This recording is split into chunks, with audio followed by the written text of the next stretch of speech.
மேடையில் அமர்ந்திருக்கும் திரையுலக பெரியோர்களுக்கு என்னுடைய பணிவான காலை வணக்கம். மற்றும் இங்கே வருகை தந்திருக்கும் பத்திரிகை, தொலைக்காட்சி, ஊடக நண்பர்களுக்கு என்னுடைய வணக்கம். வெள்ளைக்குதிரை நம்ம ட்ரெய்லரை பார்த்தோம், பாடலை பார்த்தோம், ரொம்ப அற்புதமாக இருந்தது. இன்றைய கதாநாயகன் மியூசிக் டைரக்டருக்கு என்னுடைய வாழ்த்துக்களை சொல்லிக்கிறேன். வெள்ளைக்குதிரையை தாண்டி இந்த படத்துடைய கதாநாயகனும் தயாரிப்பாளருமான ஓரிக்கும் எனக்குமான பழக்கத்தை சொல்லலாம்னு நினைக்கிறேன். ஏன்னா இந்த படம் பார்ப்பதை விட இந்த படம் எடுத்த விதத்தை பற்றி பேசுவதே ரொம்ப சுவாரஸ்யமான விஷயம். ஏன்னா நான் சரண் இயக்குனர் சரண் என்கிட்ட இதை சொல்லும்போது எனக்கு மைனா ஞாபகம் வந்தது. மைனா படத்தில் எவ்வளவு அனுபவம் கிடச்சிது, அந்த ஷூட்டிங் எடுக்கும்போது கிடைத்த அனுபவங்கள் ரொம்ப ஆழப்பிரியுது. நான் இன்றைக்கி எவ்வளவோ படங்கள் பண்ணாலும் எனக்கு அந்த படத்துடைய அனுபவம் ரொம்ப அது மனசுக்குள்ளே நிற்கிற ஒரு விஷயம். அது மாதிரி இந்த படத்திற்கு எடுக்கப்பட்ட விதங்கள், இவங்க பட்ட சிரமங்கள் கேட்க ரொம்ப அதையும் தாண்டி எனக்கு பெருசாக இருந்தது, ரொம்ப ஆச்சரியமாக இருந்தது.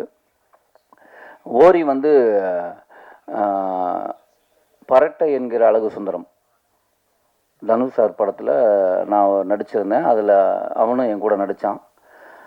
அப்போ தான் எங்கள் 2 பேருக்கு ஒரு பழக்கம் ஏற்பட்டது. எனக்கு கூத்துப்பற்றை நடிகர்களை தாண்டி வெளி பழக்கங்கள் எதுவுமே கிடையாது, வெளியில் நண்பர்களே கிடையாது. எனக்கு வெளியில் இருக்க ஒரே நண்பர் ஓரி தான். அப்போ ஓரி என்னை கூத்துப்பற்றையிலே காலையிலேருந்து இரவு முழுக்க அங்கேயே இருக்கும்போது வெளியில் போகிற தொடர்புங்கிறது ஓரி தான். ஓரி வீட்டுக்கு போவான். அப்போ அவன் பேச்சுலர். ஆனால் அவன் அவன் ஒரு நண்பன் தாண்டி அவன் ஒரு வாத்தியார். அவன் வீட்டுக்கு முதல்ல ஃபஸ்ட்டு போகும்போது தெரிஞ்சது வீடு அவ்வளோ க்ளீனாக இருக்கும். இப்போ நம்ம ஒரு மாலில் போய் பெட்ரூம்க்கு நம்ம பெட்ஷீட்டு தலானிலாம் வாங்கினோம்னா அது ஒரு க்ளீனாக ஒரு பெட்டில் ரொம்ப க்ளீனாக டவல்கள்லாம் வச்சுருப்போம், அயன் பண்ணி நீட்டாக வச்சுருப்பாங்க. அது மாதிரி தான் அவன் வீட்டில் அவன் பெட்ரூமே அவ்வளோ க்ளீனாக இருக்கும். ஏதாவது கசங்கிட்டால் உடனே எந்திரிச்சு அதை மறுபடியும் நீட் பண்ணுவான். அவன் எனக்கு அவன் வீட்டுக்குள்ளே போனாலே பயம் வந்துடும் ஒரு கட்டத்தில். அதான் ஃப்ரூட்ஸ் இப்போ தர்பூசணி கட் பண்ணி கொடுப்பான். வந்தோடனே மாமா சாப்பிட்றா அப்படின்னு கட் பண்ணி கொடுப்பான். நம்ம என்ன பண்ணுவோம், அந்த விதையை எடுத்து வச்சுட்டு அந்த தர்பூசணி பழத்தை சாப்பிடுவோம். அவன் ஒன்று கிளாஸ் எடுப்பான், இந்த விதையில் எவ்வளோ இது இருக்குது தெரியுமா, நீ விதையை சாப்பிடணும், இதை தொழுங்கக்கூடாது. இப்போ எனக்கு அடுத்த உடனே ஃபோக்கஸ் மாம்பழம் இருக்கும். இப்போ மாம்பழத்தையும் கொட்டையை சாப்பிட சொல்லுவானோ அப்படிங்கிற மாதிரி தான் இருக்கும். அவ்வளவு க்ளீன். அதே மாதிரி வீட்டில் ஏசி இருக்கும், ஃபேன் இருக்கும். ஆனால் ஃபேன் போட மாட்டான், ஏசி போட மாட்டான். இயற்கையோடு ஒன்றி வாழணும், அந்த இயற்கைக்குள்ளே தான் நம்ம இருக்கணுமா. இவன் வீட்டுக்குள்ளே போகிறது ஆவலாகவும் இருக்கும், அதே நேரம் ஒரு பயமாகவும் இருக்கும். அப்போது அப்படி பார்த்த ஒரு நண்பன். அதுக்கப்புறம் அவன் கல்யாணத்துக்கு நான் போயிருந்தேன். 3 பிள்ளைகள். நான் கை குழந்தையாக பார்த்த பொண்ணு இன்றைக்கி மேடையில் பேசும்போது ரொம்ப ஆச்சரியமாக இருக்குது. அதுக்கு இடையில் அந்த கை குழந்தையாக இருக்கல, சரி ஒய்ஃப் வந்தப்புறம் இவன் மாற்றிட்டானா அல்ல அவங்க இவங்களை மாற்றிட்டாங்களான்னு பார்க்கணுன்னு ஒரு தடவை நான் போயிருந்தேன். குழந்தை பிறந்த போது அவன் வீட்டுக்கு போயிருந்தேன். அதே க்ளீனில் இருக்குது. அவங்களும் பேசும்போதே ரொம்ப க்ளீனாக நின்று அவங்க பேசுகிற விதங்கள். அவங்க ஆக்சுவலி வீட்டுக்குள்ளே வந்தால் செருப்பு, நம்ம வெளியில் செருப்பு கழட்டிட்டு உள்ளே வந்தோம்னா, மாமா ஒரு நிமிஷம் நேரம் பாத்ரூம் போ, காலை கழுவிட்டு வா, அதுக்கு ஒரு டவல் எடுத்து தொடச்சி அப்படித்தான் உள்ளே கூப்பிடுவான். அந்த மாதிரி ஒரு ரொம்ப சுத்தமான ஆள். பேசுகிறது எல்லாத்தையும் கேட்பான். அவன் இப்போ வரையும் நான் கிட்டத்தட்ட எனக்கு ஒரு 25 வருஷமான நண்பன். இப்போ ஃபோன் பண்ணாலும், இப்போ இதுக்கு முந்தானத்தை ஃபோன் பண்ணுறான். அப்புறம் என்ன கண்ணு நல்லா இருக்கியா, தங்கச்சி எப்படி இருக்குது, பாப்பா எப்படி இருக்கா, அப்புறம் வேறு அப்படின்னு. என்ன கண்ணு, வாழ்க்கையில் சம்பாதிக்கிறத குழந்தைகளை நிறைய நம்மளோட விஷயமே குழந்தைகளை பெற்றுக்கிறது தான் அப்படின்னு ஒரு கிளாஸ் எடுக்க ஆரம்பிச்சிருவான். அவனுக்கு எப்போ பேசினாலும் யார்கிட்ட வேணாலும் பேசினாலும் அவர் டீச்சராகவே இருப்பார். அப்படிப்பட்ட நண்பன். எனக்கு அவனுக்குமான ஒரு ரொம்ப முக்கியமான விஷயம் என்னன்னு கேட்டிங்கன்னா, இன்றைக்கி இப்போ நான் ஷூட், எனக்கு இப்போது நான் அதை விட்டுட்டு டேரக்டர்கிட்ட ஒரு 2 மணி நேரம் பர்மிஷன் கேட்டு வந்ததுக்கு ஒரே காரணம் என்னென்னா, நான் அவன் வீட்டுக்குள்ளே போய் தான் ஹீரோவானேன். ஏன்னா அவனை நான் சந்திக்கிறதுக்காக அவனுடைய வீட்டுக்கு நான் போனேன். அங்கே பக்கத்தில் ஒரு ஆஃபீஸ், சினிமா ஆஃபீஸ். அங்கே ஒரு இயக்குனர் தொட்டுப்பார், பேரசாருடைய அசிஸ்டண்ட் நந்து அங்கே இருக்கார். என்னை ஆல்ரெடி அவர் ஒரு படம், வேறு ஒரு படம் பண்ணுறதா இருந்தது. அப்போ நான் அவரை பார்த்துருக்கேன். இன்னும் இங்கே அப்படின்னு. இல்லை சார், என் ஃப்ரெண்டு வீடு மேலே அப்படின்னு. அப்படியா, சரி நீங்கள் ஈவினிங் ஃப்ரீயா அப்படின்னு கூப்பிட்டாரு. ஃப்ரீ தான் வாங்க அப்படின்னு சொல்லி பேசி என்னை ஸ்கிரிப்டை கொடுத்தாரு. நான் ஹீரோவாக அறிமுகமானதே இவன் வீட்டில் இருந்தான். அதனால் எனக்கு அது ஓரி ரொம்ப நெருக்கமான ஒருத்தன்.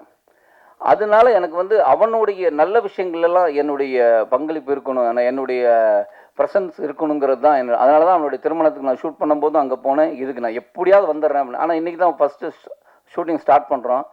நான் முதல் நாள் கேட்கும்போதே வந்து சார் காலைல ஒரு 2 மணி நேரம் பர்மிஷன் அவர்கிட்ட நான் சொல்கிறேன், எனக்கு ரொம்ப முக்கியமான விஷயம், ஆனால் அதனால் நான் வந்து அவன் நான் போனால் போதும் எனக்கு அது அவன் இல்லைனாலும் அவன் ஒன்றும் வருத்தப்பட மாட்டான். ஆனால் எனக்கு ஒரு ஆசை, நான் இன்னைக்கு இந்த இடத்துல இருக்கிறேன்னா என்னமோ தெரியல, நம்ம சொல்லுவோம்ல, ஒரு நீங்கள் வந்து ஒரு நல்ல விஷயம்னா கோயிலுக்கு போயிட்டு போ அப்படிங்கிற மாதிரி, நல்ல விஷயம் நடக்கணும்னா ஒரு நல்லவனை பார்த்துட்டு போ அப்படிங்கிற அப்படி ஒரு நல்லவன் தான் நான் பார்க்குற ஓரி. அதனால் இந்த படம் கண்டிப்பாக அவனுக்கு ஒரு அங்கீகாரத்தையும் ஒரு ஒரு அதாவது படம் பேர் இவ்வளோ வாங்கிருச்சு, பேர் மட்டும் வாங்கிடக்கூடாது, பணமும் சேர்த்து வாங்கிடணும், அதுதான் என்னுடைய ஆசை. அது நிறைவேறும்னு நினைக்கிறேன். அப்புறம் இயக்குனர் சரண் வந்து எங்கள் வீட்டிலேருந்து வந்த மாதிரி தான். ஏன்னா என்னுடைய முதல் தயாரிப்பான குற்றமே தண்டனையில் மணிகண்டனுடைய அசிஸ்டண்ட். கிட்டத்தட்ட அந்த படம் 1 வருஷம் ஆகும்போது என்னுடைய அலுவலகத்திலே இருந்து வந்த ஒரு பையன். எனக்கு திடீர்னு அந்த படம் முடிஞ்சதுக்கப்புறம் நான் சரணை சந்திக்கவே இல்லை. திடீர்னு இவன் எனக்கு ஓரி வந்து சொல்கிறான், அப்படி ஒரு படம் ஒன்று பண்ணியிருக்கேன், நீ பார்க்குறியா அப்படின்னா, நான் ஒன்று ட்ரெய்லர் தான் அனுப்புகிறேன்னு. அப்படி வந்து எனக்கு சரண் வந்து பார்க்க, நீ என்ன பண்ண? நான் தான் சார் இந்த படத்தோட டைரக்டர் அப்படின்னா. எனக்கு இந்த ட்ரெய்லர் பார்த்தேன், பாடல் பார்த்தேன், இந்த கதையை பற்றி ஒரு அனுபவம் இருக்குது. நான் அந்த படத்தை விட்டுட்டு எனது விருதுகளுக்கு போயிடுச்சு. அவன் என்ன எடுப்பான்னு எனக்கும் தெரியும், இவன் என்னோட டேஸ்ட் என்னன்னு எனக்கு தெரியும். அதை தாண்டி இந்த படமாக்கப்பட்ட விதத்திற்கு அங்கே பட்ட சிரமங்கள் இவங்க அது எனக்கு சொல்ல எனக்கு ரொம்ப ஆச்சரியமாக இருக்குது. ஏன்னா நாங்கள் ஆக்சுவலாக பிரபுசாலம் சார் வந்து படம் முதல்ல பண்ணும்போது நம்ம இப்படி போகலாம் அப்படி போகலாம் சில ஐடியா கிடைக்கும், நம்ம பயம் வந்துடும், ஐயோ எதுவுமே இல்லாமல் நம்ம எப்படி. ஏன்னா முதல்ல எனக்கு மைனா போகும்போது இங்கே தான் தங்க போகிறோன்னு பார்த்தா ஒரு பாலடைஞ்ச ஹோட்டல், அது ஒன்றுமே இல்லை. அதை வந்து இது நம்ம ஒரு பெட்டு போட்டுக்கலாம், இங்கே தங்கிக்கலாம். நானும் தம்பின்னு இப்படி பார்க்குறோம். லொக்கேஷன் பார்க்கும்போது நாங்கள் போயிட்டோம், 2 பேரும் இங்கே தான் தங்க போகிறோமா, ஏன்னா அது கரப்பாம்பூச்சி ஓடுது அப்படி ஓடுது, ஏன்னா வேறு வழியெல்லாம் அங்கே இருந்து தான் பண்ணணும். சரி இப்படி தான் நினச்சா, ஆனால் எங்களுக்கு சௌரியம்லாம் நடந்தது. எங்களுக்கு சௌரியமாக நிறைய விஷயங்கள் அவங்க ஹெல்ப் பண்ணாங்க. நான் இப்போ இவங்க சொல்கிற அளவுக்குலாம் கஷ்டமே படலை, நான் கூடவே பார்த்துட்டேன். ஆனால் இந்த படத்திற்கு வந்து அவங்க பட்ட கஷ்டங்களை சொன்னாங்க. எனக்கு அவ்வளோ சுவாரஸ்யமாக இருந்தது. எனக்கு அதையே இவங்க வச்சுருக்காங்களான்னு தெரியல, அது மேக்கிங் வீடியோ அதுவே ஒரு சுவாரஸ்யமான ஒரு விஷயமா இருக்கும்னு நான் நம்புகிறேன். ரொம்ப நன்றி. இந்த படம் வந்து கண்டிப்பாக ஒரு மிகப்பெரிய வெற்றி அடையுங்கிற எனக்கு ஒரு நம்பிக்கை இருக்குது. எல்லாரும் இப்போ மன்னிச்சுங்க, எனக்கு ஷூட்டிங் இருக்குது, அதனால் நான் கிளம்புறேன். நீங்கள் யாரும் தப்பாக எடுத்துக்கூடாது. Thank you sir.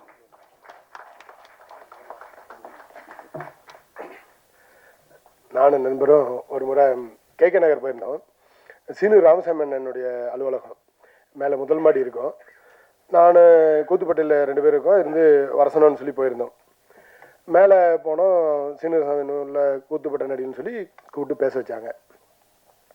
பார்த்துட்டு முதல்ல எடுத்துமே சொல்லிட்டாங்க, நீங்கள் 2 பேரும் கொஞ்சம் நல்லா இருக்கீங்க, எனக்கு வந்து நேரம் வந்து தமிழ்நாட்டினுடைய தெற்கு பக்கம் இருக்கிற மாதிரி நேரம் வேணும், வேறு யாராக இருந்தால் சொல்லுனாங்க. கீழே வந்து நானும் விதார்த்தும், எனக்கு அவ்வளோ நட்பு கிடையாது விஜய் சேதுபதி கிட்ட.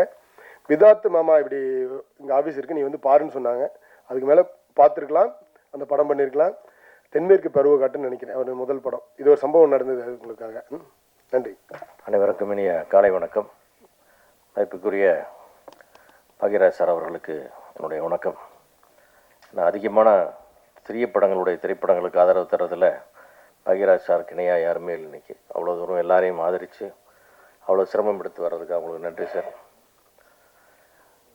இந்த திரைப்படம் பல்வேறு அவார்டுகளை வாங்கினதை பற்றி இதெல்லாம் பார்த்தோம், ரொம்ப மகிழ்ச்சியாக இருக்குது. ஹரிசோரி வந்து ஒரு இவர் சொன்ன மாதிரி ஒரு இன்வால்மெண்ட் உள்ள ஒரு கலைஞன். எல்லாத்தோட ரொம்ப இன்ட்ராக்ட் பண்ணுவார், அசோசியேஷன் மீட்டிங்லாம் வருவார், எல்லாத்தோடும் பேசுவார், அப்படியே ப்ரொமோஷன் பற்றி எல்லாத்தோடும் ரொம்ப மெனக்கடனால தான் இன்றைக்கி ட்ரீம் பேரி பிக்சர்ஸ்லாம் உள்ளே வந்து அந்த படத்தை எடுத்து பண்ணுறாங்கன்னா அது ஓரியோட இன்வால்மெண்ட், அவர் காட்டுற அக்கறை தான் அது. ஸோ படம் பார்க்கும்போது ஒரு இன்டென்ஸாக ஒரு விஷயம் இருக்குதுன்றது நமக்கும் ஃபீல் ஆகுது. நிச்சயமாக அந்த படம் நல்லா வரும்னு எதிர்பார்க்குறேன். இந்த படத்தின் மூலமாக டைரக்டர் செந்திலுக்கும் மற்ற இருக்கிற மொத்த டீமுக்கு என்னுடைய வாழ்த்துக்கள். படம் பெரிய வெற்றி வேண்டும் என்று வாழ்த்துக்கிறேன். நன்றி. வந்திருக்கும் எல்லோருக்கும் வணக்கம், பெரியவர்கள் அத்தனை பேருக்கும் வணக்கம். நான் ராம்தேவ், இந்த படத்தோட சினிமாடோகிராஃபர். என்னோடய டீம் அவங்களுக்கு பெரிய நன்றி. அப்புறம் என்னோடய டைரக்டர் சரண் அண்ணன், ப்ரொடியூசர் ஹரி சார், எல்லாருக்கும் பெரிய நன்றி. ரொம்ப அழகான ஒரு இயல்பான ஒரு படம் ஒன்று பண்ணியிருக்கோம், எங்கள் எல்லாருக்கும் ரொம்ப பிடிக்கும். ஹோப் அவங்க எல்லாருக்கும் ரொம்ப பிடிக்கும் நான் நம்புகிறேன். தேங்க்யூ. எல்லாருக்கும் வணக்கம். என் பேர் Abirami Bose. To all the esteemed chief guests, Bhagyaraj sir, வணக்கம். Thank you for coming. இங்கே வந்து எங்களை சப்போர்ட் பண்ணதுக்கு ரொம்ப ரொம்ப நன்றி. Members of the press, thank you for coming and supporting. Vellaikuthirai என்னோட ஃபர்ஸ்ட் தமிழ் படம். ஸோ ஆப்வியஸ்லி எனக்கு ரொம்ப ஸ்பெஷலான ஒரு மூமெண்ட், ஸ்பெஷலான ஒரு படம். ரொம்ப வருஷமாக எனக்கு ஆசை தமிழ் சினிமாவில் தமிழ் சினிமாவோட பாட்டாக இருக்கணும், ஃபில்ம்ஸில் நடிக்கணும்னு. மலையாளம், மராட்டி, ஹிந்தியில் கொஞ்சம் ஒர்க் பண்ணியிருக்கேன். ஆனால் வளர்ந்தது எல்லாமே பாண்டிச்சேரி தான். அதனால தமிழ் இண்டஸ்ட்ரி ஸ்பெசிஃபிக்லி ரொம்ப வருஷமாக நான் வெயிட் பண்ணிகிட்டு இருந்தேன். ஸோ இந்த வருஷம் அஃபிஷியலாக நான் என்டர் பண்ணிகிட்ருக்கேன் தமிழ் இண்டஸ்ட்ரியில். ஸோ எனக்கு ரொம்ப ரொம்ப சந்தோஷமாக இருக்குது. I want to thank my producer Harish Ori. Thank you so much for this opportunity. Thank you Charan sir, எங்கள் டிரெக்டர், இந்த வாய்ப்புக்காக. அவர் இந்த கதை வந்து நரேட் பண்ணப்போ மெயின் எனக்கு என்ன இதில் பிடிச்சிருந்துச்சுன்னா, இந்த கதை it's very unique, it's very இம்பார்ட்டண்ட்டான ஒரு ஸ்டோரி இது. ஒரு மார்ஜினலைஸ்ட் கம்யூனிட்டி, அவங்களோட லைஃப்பை பற்றி இருக்குது. அவங்களோட ரெசிலியன்ஸ், அவங்களோட ஹார்ட்ஷிப்ஸை பற்றி இந்த கதை பேசுது. அண்ட் ஒரு சர்வைவல் ட்ராமா, ரொம்ப நல்ல கதை. And most importantly the highlight of the story எனக்கு was the way Charan sir had written my character. கயலுங்கிற கேரக்டர் வந்து ரொம்ப ஸ்ட்ராங்கான ஒரு உமன், இன்டெலிஜென்ட், வில் பவர் இருக்கிற, ஏஜென்சி இருக்கிற ஒரு கேரக்டர். அண்ட் ஃபஸ்ட் படத்துலே இவ்வளோ இம்பார்ட்டண்ட்டான ஒரு ஸ்ட்ராங்கான கேரக்டர் பண்ண முடிஞ்சதில் எனக்கு ரொம்ப ரொம்ப சந்தோஷமாக இருக்குது. மேல் ஆக்டருக்கு எவ்வளோ இம்பார்ட்டன்ஸ் இருக்கோ அவ்வளோ இம்பார்ட்டன்ஸ் ஃபீமேல் ஆக்டருக்கும் இருக்குது. அது ஒரு ரொம்ப ரேரான விஷயந்தான் எல்லா இண்டஸ்ட்ரியிலையுமே. ஃபஸ்ட்டு படத்தில் to get such a nice character, நான் ரொம்ப ரொம்ப சந்தோஷமாக இருக்கேன். So thank you for writing this character. உங்கள் ஃபஸ்ட்டு படத்தில் இந்த மாதிரி ஒரு ஃபீமேல் கேரக்டர் எழுதுனதுக்கு தேங்க்யூ. அண்ட் உங்களுக்கு எல்லாருக்கும் தெரியும், இண்டிபெண்ட் ஃபில்ம்ஸ் எடுக்கிறது ரொம்ப கஷ்டமான ஒரு விஷயம். ஆனால் அது ரிலீஸ் பண்ணுறது அதை விட கஷ்டமான விஷயம். பட் எல்லா ஹேர்டல்ஸையுமே தாண்டி இது ரிலீஸ் ஆகுதுன்னா அது ரொம்ப பெரிய விஷயம், எங்களுக்கு ரொம்ப பெருமையான விஷயம். ஸோ உங்களோட லவ் அண்ட் சப்போர்ட் எங்களுக்கு ரொம்ப தேவைப்படுது. Please support us and I hope a lot of people watch our film. Thank you so much. Thank you so much everybody. Thank you crew and cast. Thank you. எங்கள் வெள்ளக்கூரை பதட்ட வாழ்த்த வந்த அனைத்து நல் உள்ளங்களுக்கும் நன்றி. மேடையில் இருக்கும் ஜாம்பவான்கள், லெஜெண்ட்ஸ் எல்லாருக்கும் நன்றி. படம் ஆரம்பிக்கும் போதே எங்களுக்கு டிஸ்கஷன் இருந்துச்சு. சின்ன படம், முகம் இல்லாத படம், எப்படி இதை கொண்டு போகிறது அப்படின்ற டிஸ்கஷன் ஆரம்பத்தில் இருந்துச்சு. எங்களுக்கு ஒரே ஒரு முகம், 2 முகமாக தெரிஞ்சு. ஆக்சுவலாக 2 முகம். ஒரு முகம் வந்து பத்திரிகையாளர்கள், நீங்கள் தான். நீங்கள் வந்து இந்த படத்தை, நல்ல படத்தை அங்கீகாரம் பண்ணுவீங்க, நல்ல படமாக இருந்தால் அங்கீகாரம் பண்ணுங்கள், அவ்வளோதான். 2வது முகமாக நான் பார்க்குறது, ஒரு செட் ஆஃப் ஆடியன்ஸ் இருக்காங்க. அவங்க சின்ன படத்தை ஒரு சின்ன விஷயம், அதாவது அதோட ஷார்ட்ஸோ பாட்டோ ஏதோ ஒன்று பிடிச்சிருந்தா அதை பயங்கரமாக புஷ் பண்ணி படத்துக்கு தியேட்டர் போய் பார்க்குறாங்க. அது ஒரு செட் ஆஃப் ஆடியன்ஸ் இன்னும் இருக்காங்க, நான் நம்புகிறேன். அவங்க இன்க்ரீஸ் ஆகிட்டே தான் வந்துட்டு இருக்காங்க இப்போ இதில். அந்த 2 பேரும் எங்களுக்கு முகமாக இருந்து கொஞ்சம் படத்தை புஷ் பண்ணிங்கன்னா இந்த படம் வந்து நார்மல் பப்ளிக் ஆடியன்ஸும் வர ஆரம்பிச்சிருவாங்க, இதை நான் நம்புகிறேன். 2வது வெள்ளைக்குதிரை வந்து எப்படி உருவாச்சு அப்படின்னா, கதை எழுதி ப்ரொடியூசர்கிட்ட நான் போகல. ஆக்சுவலாக ஹரிஷ் ஓரி அண்ணன் வச்சு நான் ஒரு ஷார்ட் ஃபிலிம், பழங்காட்டு ஒரு ஷார்ட் ஃபிலிம் பண்ணும்போது அண்ணன் என்ன பண்ணுறாரு, என்கிட்ட வந்துட்டு, என்கிட்ட இது பட்ஜெட்டு, நான் தான் ஹீரோ, எங்கள் ஊருக்கு மேலே ஒரு மலைப்பகுதி இருக்குது, இது இந்த மாதிரி ரோடு இல்லாத ஊராக இருக்குது, இதை பற்றி கதை எழுதலாமான்னு கேட்டார். அண்ணே நல்லா பார்க்குறேன், நான் அந்த ஊருக்கு போய் தங்குறேன், பார்த்துட்டு அதுக்கப்புறம் நான் ட்ரை பண்ணுறேன் அப்படின்னு சொல்லிட்டு அங்கே போய் உருவாச்சு. ஸோ இங்கே என்னை பொறுத்த வரைக்கும் கதை தான் என்ன தேர்ந்தெடுத்துச்சு. அதே போல் அந்த கதை ஹரிஸ்வரனே தேர்ந்தெடுத்துச்சு. அவர் அதாவது ரொம்ப ப்ரொடியூசர் மாதிரி பிஹேவ் பண்ண மாட்டார், க்ரியேட்டிவ், இதில் எதுவுமே இன்வால்வ் ஆக மாட்டார். அவரை கூப்பிட்டு ஒரு ஷார்ட்னா கூட இது அவர் ஷார்ட் இல்லாமல் நம்ம வேறு எது எடுத்தால் கூட இது பண்ண மாட்டார். நேராக இன்னொரு விஷயம்லாம் பண்ணுவார்.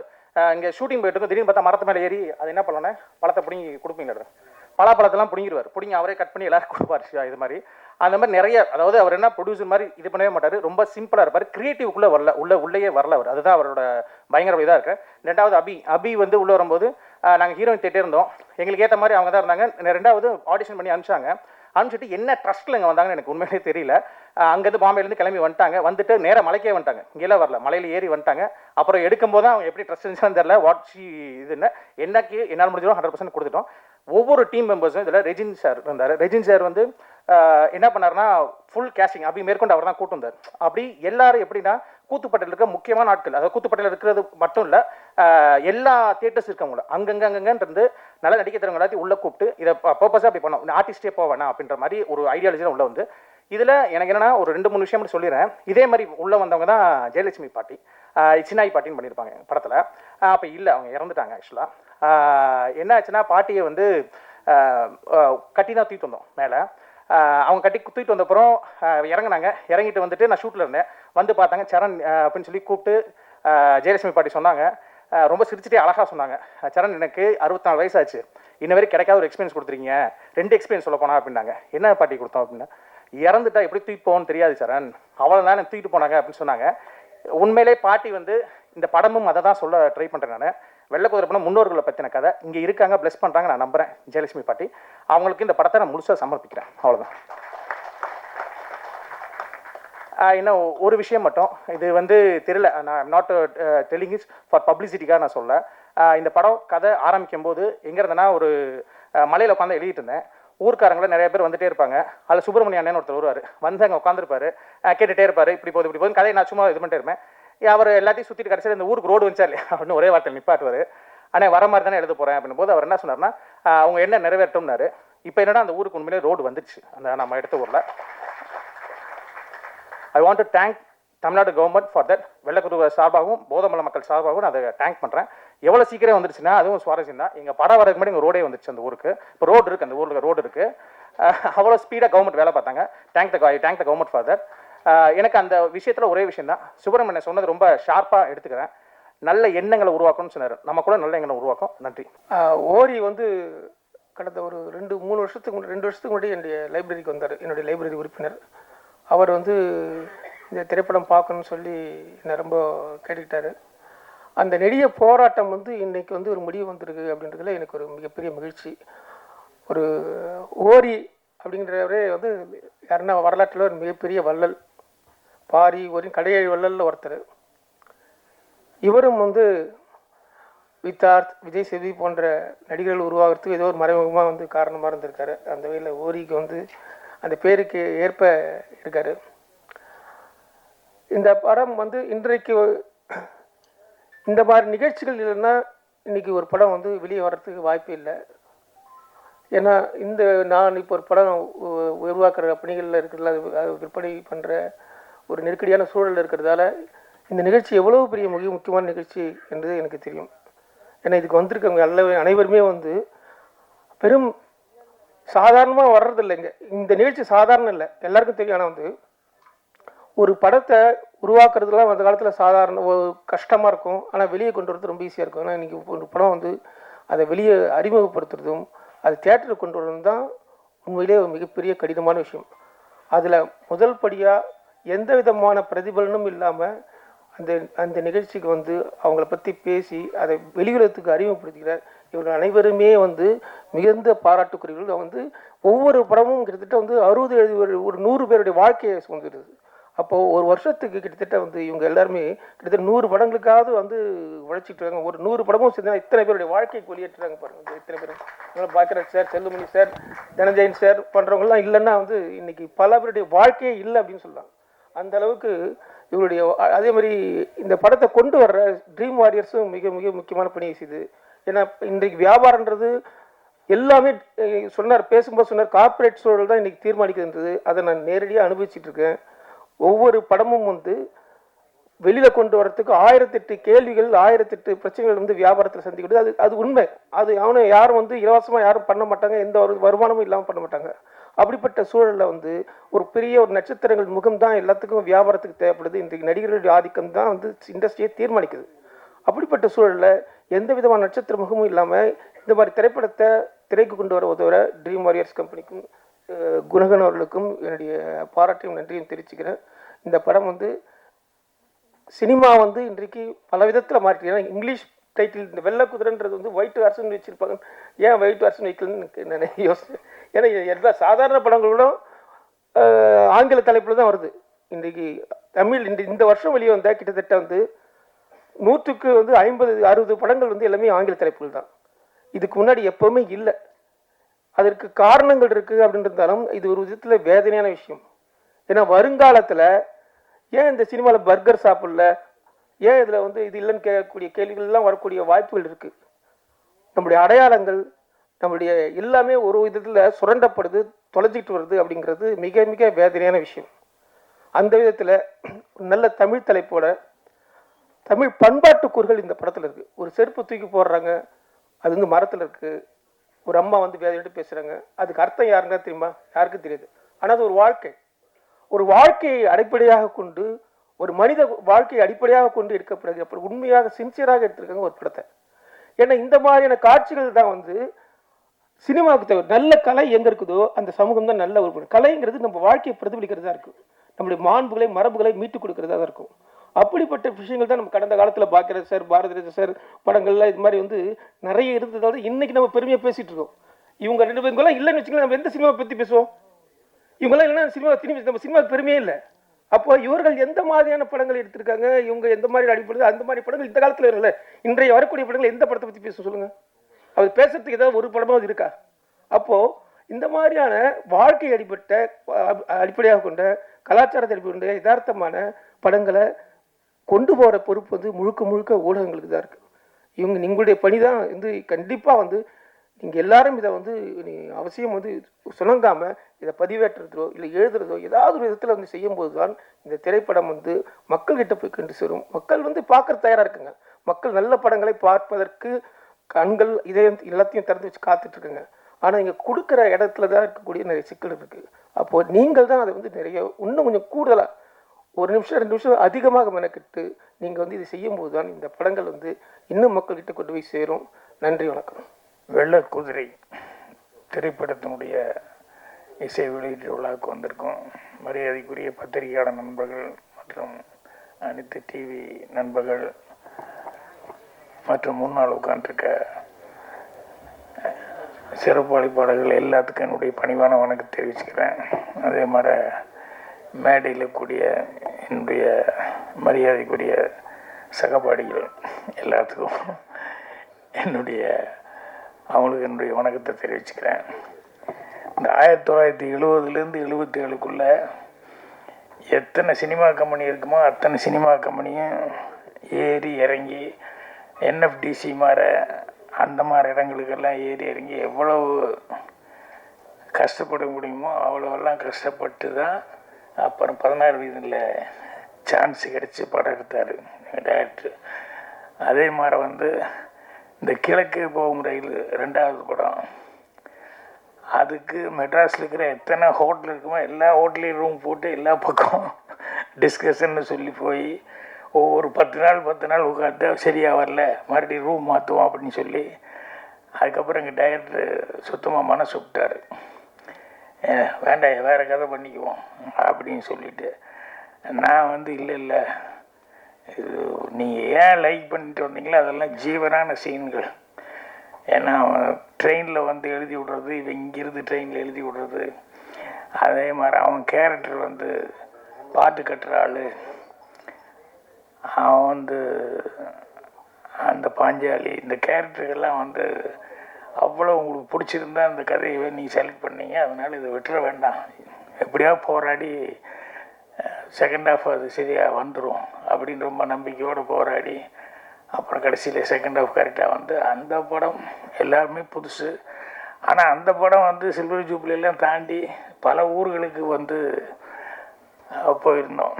எதுக்குன்னா இதெல்லாம் வந்து நம்ம ஹரிஷ் ஓரி இவருடைய கஷ்டங்கள், அவர் என்னென்னலாம் 13 வருஷமாக வந்து இந்த கூத்துப்பற்றையில் மட்டுமே வந்து அவர் முயற்சி பண்ணிக்கிட்டு இருந்து நடிக்கிறது ஒன்றுக்காகவே ஊர்லேருந்து வந்து என்னென்ன சிரமப்படணுமோ அத்தனை சிரமம் பட்டு இன்றைக்கி வந்து இந்த வெள்ளக்குதிரை இந்த படத்து மூலமாக வந்து எல்லாத்துக்கும் தெரிய அளவு வந்திருக்கு. அவரை பற்றி நம்ம விதார்த்து பேசும்போது ரொம்ப அழகாக பேசிகிட்டு இருந்தார்.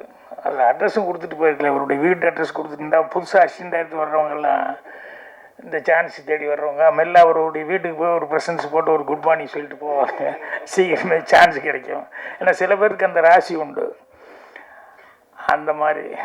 அப்புறம் இன்னொன்று என்னென்னா இந்த கொஞ்ச நாளைக்கு முன்னால் நம்ம டைரக்டர் வசந்தபாலன், அவர் நார்த் டைரக்டர் தான் குருதத்து. ஆனால் அவருக்கு வந்து வசந்தபாலன் அவர் ஒரு மலர் போட்டு இங்கே வந்து அவருடைய நண்பர்கள் எல்லாம் சேர்ந்து ஒரு விழா நடத்தினாங்க.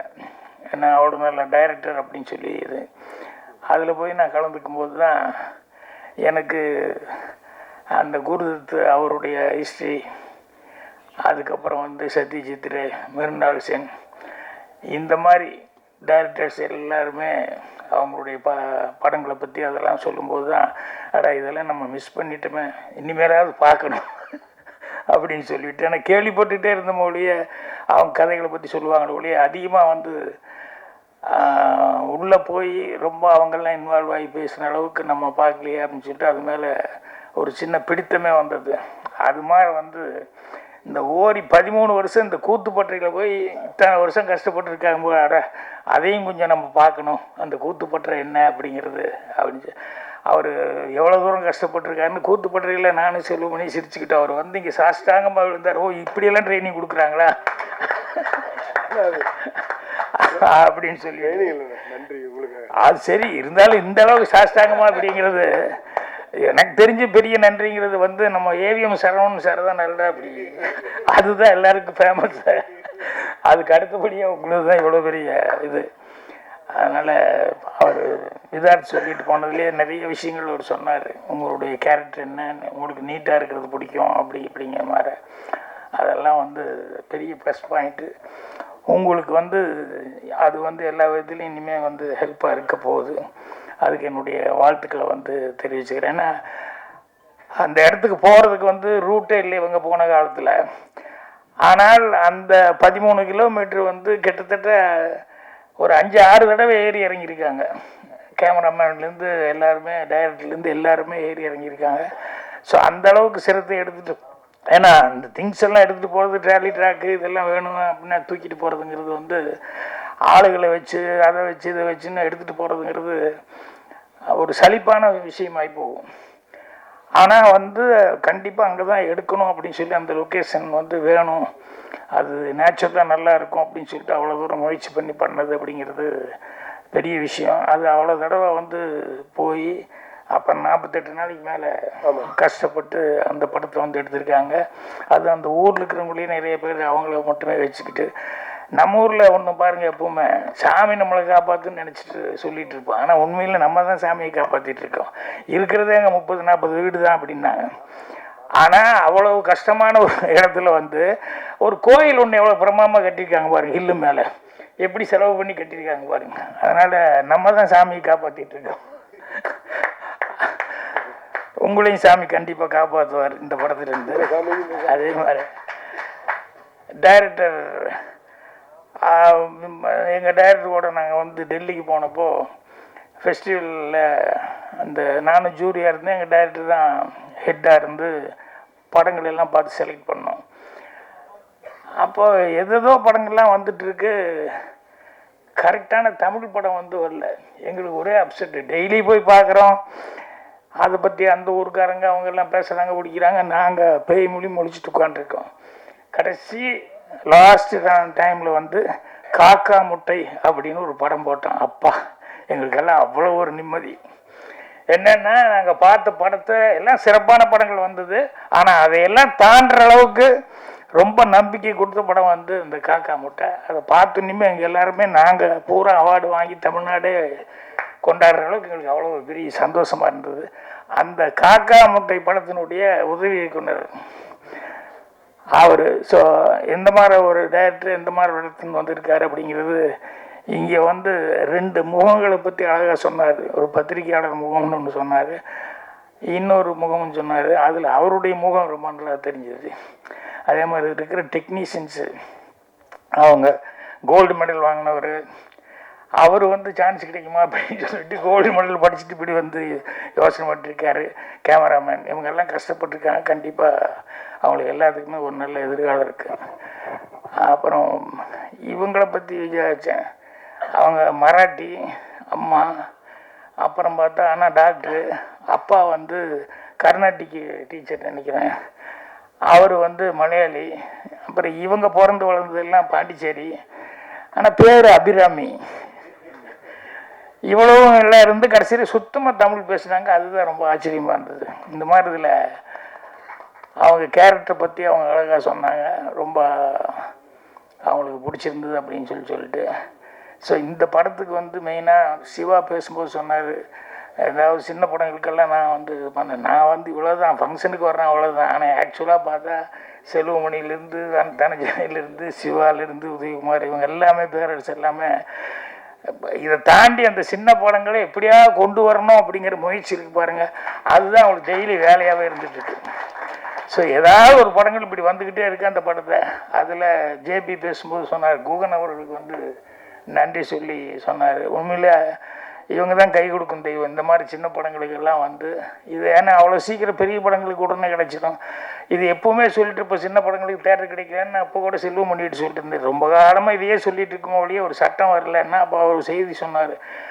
டாக்டர் கலைஞர் அவர்கள் இருக்கும்போது சட்டம் போட்டிருந்தார், கண்டிப்பாக ஒரு தேட்டராவது கொடுக்கணும் அப்படின்னு சொல்லிட்டு. ஏன்னா நான் மலேசியாவில அந்த சட்டம் இருக்குது, கண்டிப்பாக அவன் ஊர் படத்துக்கு வந்து கண்டிப்பாக ஃபர்ஸ்ட்டு கம்பல்சரியாக கொடுக்கணும் அப்படின்னு சொல்லி சட்டம் இருக்குது. அந்த மாதிரி சின்ன படத்துக்கெல்லாம் கண்டிப்பாக தேட்டர் கொடுக்கணும் அப்படிங்கிறது வந்து கலைஞர் சட்டம் கொண்டு வந்தார். அது இப்போ இல்லாமல் போயிடுச்சு அப்படின்னு. அதனால் இப்போ இன்றைய முதல்வர் அவர் ஸ்டாலின் அவர்களுக்கு வந்து இந்த செய்தி போகும்னு நினைக்கிறேன். அது முதல்ல திறந்து விடுங்கப்பா அந்த சின்ன படத்தை. ஏன்னா எலெக்ஷன் ஒரு நேரம் உடனே பண்ணிடுவாங்க. இந்த மாதிரி நேரத்தில் இதெல்லாம் ஞாபகப்படுத்தணும். ஸோ அவங்களுக்கு இந்த சின்ன படங்களுக்கெல்லாம் உதவி கொடுத்துட்ருக்கிறது ஆக்சுவலாக குகன் மாதிரி இவங்கெல்லாம் தான் வந்து செஞ்சிட்ருக்காங்க. ஸோ இந்த மாதிரி இருக்கிறது பத்திரிகையாளர் முதல்ல அவங்க வந்து இந்த மாதிரி சின்ன படங்களுக்கு வந்து அவங்க அவர் சொல்லும்போது இன்னொரு வார்த்தை சொன்னார், கண்டிப்பாக உங்களுடைய ஆதரவு, படம் உங்களுக்கு பிடிச்சிருந்த ஆதரவு அப்படின்னு தான் கான்ஃபிடென்ட், டைரக்டனுடைய கான்ஃபிடென்ட்டுங்கிறது தான். நானே ஃப்ரெஷ் ஷோ முடிஞ்சோன்னே வந்து அடுத்து எல்லோரும் ஒரு பார்ட்டி மாதிரி கலந்துக்குவோம். அப்போ படத்தை பற்றி மட்டும் பேச வேண்டான்னு சொல்லுவேன். என்னன்னா அது அவங்க பார்த்துட்டு என்ன நினைக்கிறாங்களோ அதை பண்ணிட்டு அதை பற்றி நம்ம அங்கே பேசவே கூடாது அப்படின்னு சொல்லிட்டு, நமக்கு வந்து அவங்க என்ன எழுதணும் அப்படிங்கிறது வந்து நம்ம அவங்ககிட்ட போய் எப்படிங்க என்னென்னலாம் கேட்டுக்கூடாது, அது எழுது தானே போகிறாங்க அப்படின்ட்டு. அந்த மாதிரி அந்த டைரக்டர் வந்து அவர் கான்டென்ட்டாக சொல்லி சொன்னார். ஸோ ஓரி அவர்கள் கஷ்டப்பட்டதுக்கும் இந்த டீமினுடைய மொத்த கஷ்டத்துக்கும் வந்து கண்டிப்பாக ஒரு நல்ல பலன் இருக்கும். அதனால் மீண்டும் உங்கள் படம் வந்து ஃபங்க்ஷன் பண்ணணும், அந்த ஃபங்க்ஷனில் வந்து கலந்துக்கணும்னு நினைக்கிறேன். தொகுப்பாளனி பிஆர்ஓ எல்லாருக்கும் என்னுடைய வாழ்த்துக்கள் தெரிவிச்சுக்கிறேன். எங்கள் டைரக்டர் சொன்னேன், அவருக்கு வந்து இன்றைக்கி வெற்றிமாறன் அவர்கள் வந்து ஒரு அது என்னது பட்டறையா கிளாஸ் ரூம்,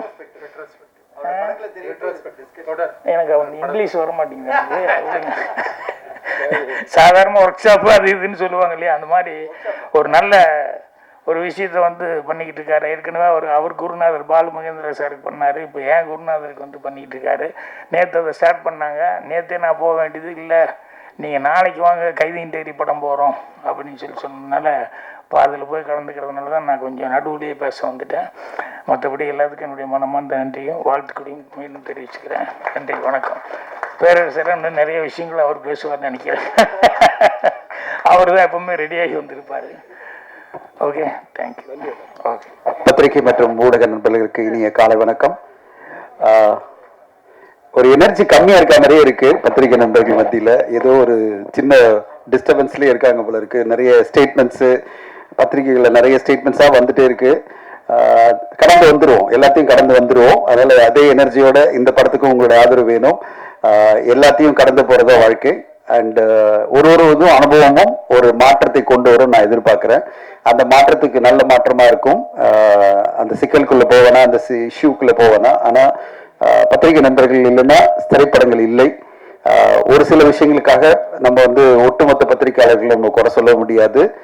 ஒட்டுமொத்த பத்திரிகையும் இவ்வளோ ஆதரவாக நீங்கள் காலையில் வந்து ஒரு சனிக்கிழமை வந்து இந்த படத்துக்கு ஆதரவு பண்ணுறது தான் நீங்கள் செய்கிற அந்த மிகப்பெரிய சப்போர்ட்டை நான் பார்க்குறேன். அண்ட் உங்களுடைய சப்போர்ட் தொடர்ந்து சிறு படங்களுக்கும் இருக்கணும், பெரிய படங்களுக்கும் இருக்கணும்னு கேட்டுக்கிறேன். இந்த நேரத்தில் ஹரிஷ் ஓரியை பற்றி பேசணும். ஹரிஷ் ஓரியை பற்றி எல்லாரும் பேசினாங்க. நாங்கள் ஆக்டிவ் ப்ரொடியூசர் அசோசியேஷன் ஆரம்பிக்கும் போது முதல்ல வந்து சேர்ந்த ஒரு மெம்பர் தான் ஓரி அவர்கள். அது பிறகு பார்த்தீங்கன்னா ஒவ்வொரு ஈவெண்ட்லையும் ஃபர்ஸ்ட் அண்ணா வாழ்க்கைனா வரனா இருக்கனா அப்படின்னு சொல்லிட்டு ஒரு எனர்ஜி, அந்த எனர்ஜி பார்க்கும்போது எனக்கு ரொம்ப சந்தோஷமா இருக்கும். அவருடைய அந்த ஒரு முயற்சி எனர்ஜி, எங்களுடைய எல்லா ஈவெண்ட்லையும் ஃபர்ஸ்ட் அவர் வந்து உட்கார்ந்துருப்பாரு. அவர் வந்து இதை தெரிஞ்சுக்கணும், இந்த விஷயத்தை பற்றி தெரிஞ்சுக்கணும், இந்த அசோசியேஷன் நடக்கிற விஷயங்களை தெரிஞ்சுக்கணும், ஏஜிஎம் நடந்தால் அதில் இருக்கணும் அப்படின்னு எல்லாத்துலேயுமே ஒரு ஹைலி இன்வால்வ்டு மனிதர். இப்போ நீங்கள் பார்த்தீங்களா அந்த எனர்ஜியோட தான் அவர் வந்து சாஷ்டாங்கமாக வந்து எல்லார்ட்டையும் வந்து வணக்கம் சொல்கிறதும் இந்த படத்தில் அவர் கொடுத்துருக்க உயிரோட்டமான ஒரு நடிப்பும். நான் இந்த படத்தை ஒரு 1 இயர் முன்னாடி பார்த்துட்டேன். நான் பார்த்த பிறகு நான் அப்புறம் கொஞ்சம் சில கருத்துக்கள்லாம் சொல்லியிருந்தேன். அது பிறகு நிறைய அதில் சேஞ்சஸ் எல்லாம் பண்ணி அப்புறம் ஒரு ஃபைனல் படைப்பாக அவர் கொண்டு வந்திருக்காரு. சரண்ராஜ் அவர்களுக்கு வாழ்த்துக்கள். மிகப்பெரிய முயற்சி. ஏன்னா இவ்வளோ பெரிய மலையில போய் உட்கார்ந்து நீங்கள் பண்ணதெல்லாம் பெரிய விஷயம். அண்ட் அபிராமி அவர்கள் பல மொழிகளை சார்ந்த ஒரு லேடி ஹீரோயின், தமிழ் நல்லா பேசுறது. வாழ்த்துக்கள்மா, வாழ்த்துக்கள். அண்ட் பரத், உங்களுடைய பின்னணியை கேட்டப்போ ரொம்ப சந்தோஷமா இருந்தது. இவ்வளோ பெரிய பாரம்பரியத்தோட வந்திருக்கீங்க நீங்க. உங்களுடைய மியூசிக்கும் இந்த படத்துக்கு ரொம்ப உயிரோட்டமா இருக்கு. படம் பார்த்ததுட்டு சொல்றேன், தமிழ் சினிமாவுடைய மிகப்பெரிய சோதனையான காலம் பார்த்தீங்கன்னா இந்த வருஷம். இப்போ உங்களுக்கு நான் சொல்றேன், உங்களுக்கு மேகசின்லாம் வந்திருக்குன்னு நினைக்கிறேன். நாங்கள் ஆக்டிவ் ப்ரொடியூசர்ஸில் எவ்ரி மந்த் கொடுக்குறோம். 10 மாதங்கள்ல 231 திரைப்படங்கள், அதாவது ஆவரேஜா 23 திரைப்படங்கள். எப்படி சமாளிக்கிறது? இப்போ இந்த வருடம் முடியும் போது 275 திரைப்படங்கள் வெளியாகுது. 275 திரைப்படங்கள்னா ஆல்மோஸ்ட் நம்ம வந்து என்ன சொல்றோம்னா 365 நாள் தான் இருக்கு. 275 திரைப்படங்கள்னா எப்படி ஊடக நண்பர்களே பார்க்க முடியாதுன்னா ஆடியன்ஸ் எப்படி பார்க்க போறாங்க? நேற்று வெள்ளிக்கிழமை வெளியான படங்கள் பேர் நான் படிக்கிறேன். ஆரோமலை, அதர்ஸ், வட்டக்கானல், கிறிஸ்டினா கதிர்வேலன், அனல் மழை, வீர தமிழச்சி, பரிசு, நேயமுறு, பகல் கனவு அப்படின்னு 9 திரைப்படங்கள். இந்த 9 திரைப்படங்கள்ல நான் சொல்லி இதுல வந்து நாயகன் ரீரிலீஸு, வேட்டையாடு விளையாடு ரீரிலீஸு அப்படின்னு ரீரிலீஸ்லாம் விட்டுருவோம். அப்புறம் 13 படம். இப்படி சினிமா வந்து என்னமோ நம்ம ஒரு கலையா பார்க்காம ஒரு வியாபாரமா இஷ்டத்துக்கு படங்களை ரிலீஸ் பண்ணும்போது நல்ல திரைப்படங்களும் காணாம போகுது. இது வந்து நான் மீண்டும் வந்து பல மேடைகளை நான் சொல்லிட்டு இருக்கேன். இந்த மாதிரி தயாரிப்பாளர்கள் வந்து தினத்தந்தியில ஃப்ரீயா விளம்பரம் கொடுக்குறாங்க. ஏதோ ஒரு சின்ன படம் எடுத்துட்டோம், அதை வந்து நானே நடிச்சுட்டேன், அந்த படத்தை எப்படியாவது வெளியில கொண்டு வந்தணும்னு சொல்லிட்டு ஒரு ஆடு கொடுத்துட்டு இப்ப என்ன ஆகுதுன்னா தினத்தந்தி பேப்பரை பார்க்கும்போதே நம்மளுக்கு இந்த படங்களை பார்க்கணுன்ற ஒரு எண்ணமே உருவாகாம பல விளம்பரங்கள் வந்துட்டு இருக்கு. இதுல நல்ல திரைப்படங்களும் காணாம போயிடுது. இந்த பிரச்சனைக்கு என்னன்னா எல்லா ஊர்களையும் வந்து படங்கள் எடுக்க ஆரம்பிச்சிட்டாங்க. ஒரு 50 லட்சத்துல டிஜிட்டல் இன்னைக்கு படம் எடுத்துடலாம், பெப்சியே இல்லாம படம் எடுத்துடலாம், அப்படி ஒரு மனநிலை வந்துடுச்சு. பெப்சியே தேவை கிடையாது. பெப்சி அட்லீஸ்ட் கண்ட்ரோல் இருந்தா அவங்களுடைய கிராஃப்ட்மேன் வரும்போது ஒரு குவாலிட்டியான திரைப்படங்கள் வரும். ஆனா அவங்க கிராஃப்ட்மேனே இல்லாம அந்தந்த ஊர்ல ஏதோ ஒரு கேமரா ஹையர் பண்ணி ஒரு படத்தை எடுத்துட்டு அந்த படத்தையும் நான் வந்து தினத்தந்தியில விளம்பரம் ஃப்ரீயா கிடைக்குதுன்னு நம்ம படத்தை போடும்போது நான் அவங்களுக்கு குறை சொல்லல. அவங்களுடைய எந்தூசியாசம் வெல்கம். குறைந்தபட்ச தரமா அந்தந்த திரைப்படங்கள் பேசப்படுற படமா இருக்கும்போது திரைப்படங்கள் மேல மரியாதை அதிகரிக்கும். அப்படி இல்லாம நான் எனக்கு ஏதோ ஒரு எனக்கு தெரிஞ்ச ஒரு கலையை வச்சு நான் ஒரு படத்தை எடுத்துட்டேன், அதை விளம்பரமா பண்ணிட்டேன், போஸ்டர் ஒட்டிட்டேன், இது பிறகு வந்து பார்த்தா பாரு பார்க்காம போனோம்னா ஃபர்ஸ்ட் பத்திரிகையாளர் மத்தியில ஒரு அவர்ஷன் வந்துடுது. இந்த படங்கள்லாம் யார் வந்து பிரஸ் மீட் ஷோல பார்ப்பாங்கன்னு. அடுத்ததா ஆடியன்ஸ் மத்தியில அதை விட அதிகமா வந்துடுது. இதுல நல்ல திரைப்படங்களும் காணாம போயிடுது. நல்லதா ஒரு திரைப்படம் வரும், ஒரு 4 படம் வந்ததுன்னா வாரத்துல அட்லீஸ்ட் அந்த 4 திரைப்படங்கள் மேல உங்களுக்கு அட்டென்ஷன் இருக்கும். நீங்களும் அதுக்கு ரிவ்யூ பண்ண முடியும், நீங்களும் அதை சரியான முறையில கொண்டு போய் மக்கள் கிட்ட செலுத்த முடியும், அதாவது சேர்க்க முடியும். அதை ஆடியன்ஸை வந்து ஓரளவோ இந்த வாரம் 4 படத்துல இந்த படம் நல்லா இருக்கா, 2 படம் நல்லா இருக்கா, நான் போய் பார்க்கலாம்னு நினைக்க முடியும். அப்படி ஒரு நல்ல படமா ஹரீஸ்வரி வந்து இந்த படத்தை வெள்ளக்குதிரை எடுத்திருக்காரு. ஏன்னா வரும்போது அவருக்கே தெரியாது, திடீர்னு பாத்தீங்கன்னா முதல்ல ஆரம்பிக்கும் போது 3 படம் தான் இருக்கும் வாரத்துல. அடுத்த வாரம் அவர் போடும்போது ரிலீஸ் டேட் திடீர்னு பாத்தீங்கன்னா அந்த ஃப்ரைடே பாத்தீங்கன்னா 9 படம் இருக்கும். இதுதான் தமிழ் சினிமாவுடைய மிகப்பெரிய ஒரு சாபக்கேடை நான் பார்க்குறேன். இன்னைக்கு தமிழ் சினிமா மிகப்பெரிய சோதனைகளை சந்திச்சுட்டு இருக்கு சிறு பட்ஜெட் படங்களுக்கு. அதுக்கு ஒரு முக்கியமான காரணமே எல்லோருமே அங்கங்க ஊர்ல இருந்துட்டு சிறு படங்களை எடுத்துட்டு அந்த படங்களையும் விளம்பரம் மாதிரி ஃப்ரீயா காசு செலவு பண்ணாம விளம்பரம் பண்ணிட்டு நல்ல படங்களையும் அவங்க வந்து யாருமே கவனிக்க முடியாம பண்ணிடுறாங்க. இதை தவிர்க்கணும்னா அசோசியேஷன்லாம் தடுக்க முடியாது. ஏன்னா அது ஒரு தனி மனித சுதந்திரம். யாருமே யாரையும் தடுக்க முடியாது. அவங்கவுங்க படம் எடுக்கிறாங்க, அவங்க காசு போட்டு எடுக்கிறாங்க, அவங்க வந்து படத்தை வெளியிட முடியும். ஆனா அவங்களுக்குள்ள ஒரு சுழல் ஒழுக்கத்தோட நல்ல திரைப்படமா கொண்டு வந்தீங்கன்னா கண்டிப்பா வெல்கம். ஒரு நல்ல குவாலிட்டியான படம், ஒரு வெள்ளக்குதிரை மாதிரி ஒரு இப்போ வந்து ஜேபி சார் சொல்லியிருந்தார், அவருடைய படம் உலகமே மாதிரி ஒரு உலகத்தரமான ஒரு படமாக நீங்கள் கொண்டு வந்தீங்கன்னா அந்த திரைப்படத்தை நீங்கள் கண்டிப்பாக 50 லட்சத்தை எடுங்க, 1 கோடி எடுங்க, பிரச்சனை இல்லை. ஆனால் உலகத்தரத்தில் ஒரு படத்தை நீங்கள் கொண்டு வரீங்கன்னா அதுக்கான அட்டென்ஷனை கொடுக்கறதுக்கு நீங்களும் ஸ்பேஸ் கொடுங்க. நீங்கள் ஏதோ ஒரு படத்தை எடுத்துகிட்டு டம்ப் பண்ணிட்டு எல்லாரும் மக்களும் வந்து இக்னோர் பண்ணுற மாதிரி படங்களை கொண்டு வரக்கூடாதுன்றதான் என்னுடைய தாழ்மையான வேண்டுகோள். பல பேருக்கு வந்து அந்த பேஷனுக்காக சினிமா எடுக்கிறாங்க, அவங்க இன்னும் கொஞ்சம் குவாலிட்டியில் கவனம் செலுத்தி ஆடியன்ஸை மொத்தமாக திரையரங்கு வரவிடாமல் பண்ணாதீங்க. ஆடியன்ஸ் வர தயாராக தான் இருக்காங்க. நான் பல சிறு பட்ஜெட் படங்கள் இப்போ சமீபத்தில் பார்த்தீங்கன்னா ஒரு படம் வந்து சின்ன பட்ஜெட் படம் தான், எல்லாமே பார்த்து எல்லாருமே அப்ரிஷியேட் பண்ணீங்க, ஊடகங்கள்லாம் அப்ரிஷியேட் பண்ணீங்க, ஆண் பாவம் பொல்லாததுன்னு வரிங்க ரீதியிலையும் நல்ல ஒரு ரெஸ்பான்ஸ் வந்துட்டு இருக்கு. இந்த வாரம் வந்த படங்களை 9 படம் வந்தாலும் ஆரோமலே அப்படின்ற படத்துக்கு நல்ல ஒரு ரெஸ்பான்ஸ் தேரியில் வந்துட்டு இருக்குன்னா அப்போ சிறு பட்ஜெட் படமா இருந்தாலும் மக்கள் திரையரங்கு வர ரெடியா இருக்காங்க. ப்ரொவைடட் டூ மெனி ஃபிலிம்ஸ் வராமல் இருந்தால் போகிறோம், அவங்க அட்டென்ஷன் இருக்கிற மாதிரி ஒரு படம் வந்தால் போகிறோம், கண்டிப்பாக மக்கள் திரையரங்கு வராங்க. அதனால் குறைந்த படங்கள் வந்து வாரம் 4 படங்கள் இல்லை, மேக்சிமம் போனால் ஒரு 5 படங்கள் மேலே வராமல் ஊடகங்களும் படத்தை பார்த்து மக்களும் படத்தை பார்த்து கொண்டாடணும். அப்படி ஒரு நல்ல படமாக இந்த படம் வெள்ளை குதிரை கண்டிப்பாக உங்களுக்கு பிடிக்கும் நான் எதிர்பார்க்குறேன். பார்த்து குகன் சாரோட உட்காந்து ஒரு 4 படம் வர வாரத்தில் வாங்க, அட்லீஸ்ட் உங்கள் படத்தையும் மக்கள் கவனிப்பாங்க. அது எப்படி நடக்கும் தெரியாது, ஏன்னா நம்மளுக்கு கண்ட்ரோல் இல்லை அது. ஆனால் அப்படி வந்ததுன்னா கண்டிப்பாக நல்லாயிருக்கும். அண்ட் இந்த நேரத்தில் இந்த மாதிரி விழாக்கெல்லாம் வந்து இவ்வளோ பெரிய ஜாம்பவான்களாக வந்திருக்காங்கன்னா அதுக்கு ஒரே காரணம் ஓரி தான். ஓரி எந்த அளவு ஃபாலோ பண்ணுவார், எந்த அளவு அன்பை காட்டுவாருன்னா அது எல்லாருமே எந்த வேலை இருந்தாலும் அதை விட்டுட்டு வரணும். ஏன்னா ஓரியினுடைய அன்பு அந்த மாதிரி, அந்த அளவு அன்பா பண்பா அந்த ஒரு ரெஸ்பெக்டோட நீங்க வந்தே ஆனான்றது வந்து நம்மளை வந்து கம்பல்சரி பண்ணி வர வச்சிருவாரு. அப்படிப்பட்ட ஒரு நல்ல மனிதர், அவருக்காக தான் எல்லாருமே இங்க வந்திருக்கோம். அந்த நல்ல மனிதருக்கு இந்த படம் ஒரு மாபெரும் வெற்றி படமா அமைஞ்சு அவர் செலவு பண்ணி அவருடைய சொந்த காசுல இவ்வளவு கஷ்டப்பட்டு நடிச்சு இந்த படத்துக்காக ஒரு மிகப்பெரிய உழைப்பு கொடுத்திருக்காரு. நடிகரா மிகப்பெரிய உழைப்பு கொடுத்திருக்காரு. டைரக்டர் என்னென்ன கேட்டாரோ அதெல்லாம் பண்ணியிருக்காரு. அவருடைய அந்த முயற்சிக்கு இந்த படம் பெரிய வெற்றி அடையணும். அந்த நேரத்தில் ஒன்னே ஒண்ணுதான், அந்த இதெல்லாம் சுண்ட காட்சி எல்லாம் காமிச்சிங்களே, அதெல்லாம் எப்படி காய்ச்சினீங்க, அதை வந்து கொஞ்சம் இங்க டிஸ்ட்ரிபியூட் பண்ணீங்கன்னா எல்லாருக்கும்.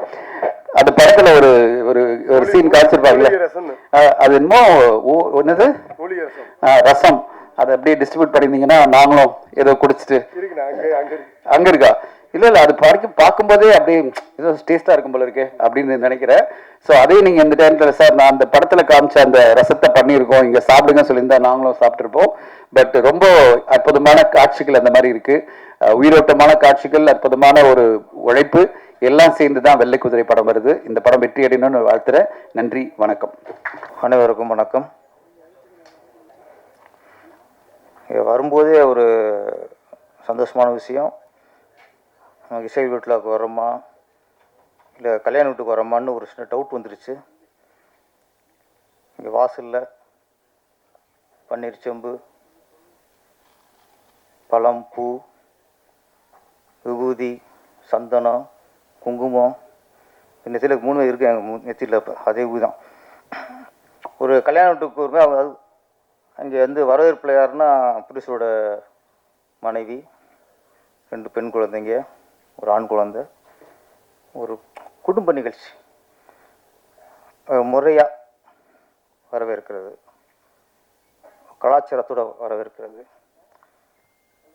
அதுக்கப்புறம் நிறைய இசையிலுட்டா வர்றோம், அது இசையிலுட்டு வருவோன்னு பரபரப்பாக போய்கிட்டு இருக்கோம். ரொம்ப நாளைக்கு அப்புறம் ஒரு இசையிலுட்டாவில் முறையாக குத்துளை ஏற்றி, ஏன்னா அப்படி சொன்னாங்க புருஷரை பற்றி எல்லாமே கரெக்டாக பண்ணுவார்னு. அதுக்கு நீங்கள் ஷூட்டிங்லேயோ எதுவுமே சொல்ல வேணாம், வீட்டையே சொல்ல வேணாம், இந்த நிகழ்ச்சியை புருஷர் இப்படி கரெக்டாக இருக்கார், முறையாக இருக்கார் அப்படிங்கிறதுக்கு ஒரு உதாரணம். நன்றி சார். ஆமாம், ஹரிஷ் சார் வந்து ஹரிஷ் சோரி கூத்துப்பட்டறை. ஆமாம், அப்புறம் நான் தான் அறிமுகப்படுத்தினேன் திருத்தணி படத்தில், நான் தான் அடிக்க வச்சேன் முதல்ல. ஆமாம், நான் ஆர்டிஸ்ட் அசிஸ்டன்ட் பண்ணும்போதெல்லாம் கூத்துப்பட்டறைன்னா கொஞ்சம் அதை கொஞ்சம் கவனம் செலுத்துவேன். அப்படித்தான் நம்ம விதார்த்தம்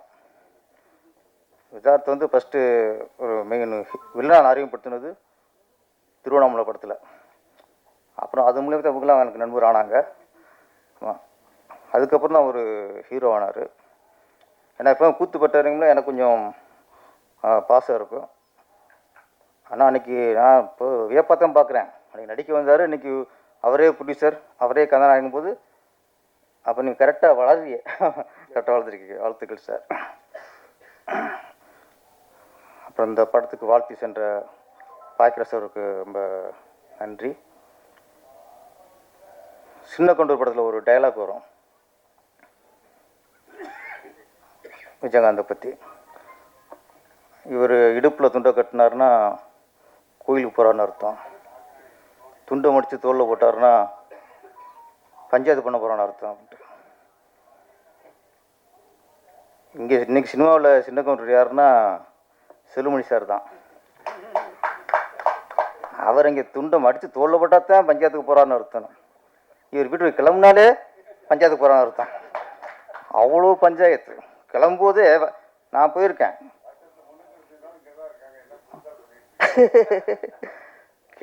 வீட்டு வெளியே வரும்போதே 4 பேர் இருப்பாங்க. அவங்கள பேசிட்டு இப்போ காரில் ஏறும்போதே அங்கே ஒரு சின்ன பஞ்சாயத்து ஆரம்பிச்சிடும். பெப்சியில் இறங்குனா அங்கே ஒரு கூட்டம்.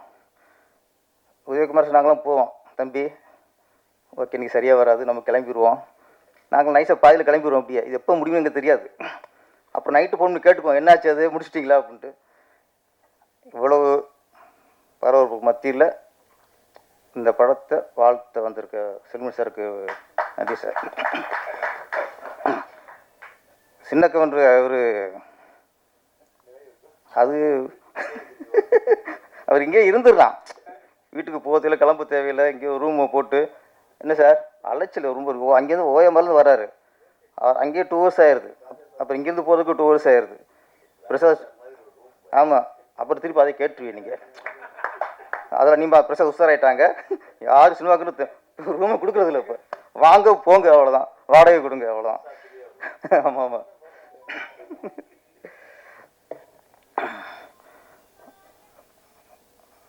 ஹாரிஸ் அவரே கதாநாயகன், அவரே ப்ரொடியூசர். இந்த கதைக்கு சில ப்ரொடியூசர் அவங்களும் நடிப்பாங்க, ஆனால் ஆசைக்கு நடிச்ச மாதிரி தெரியும்.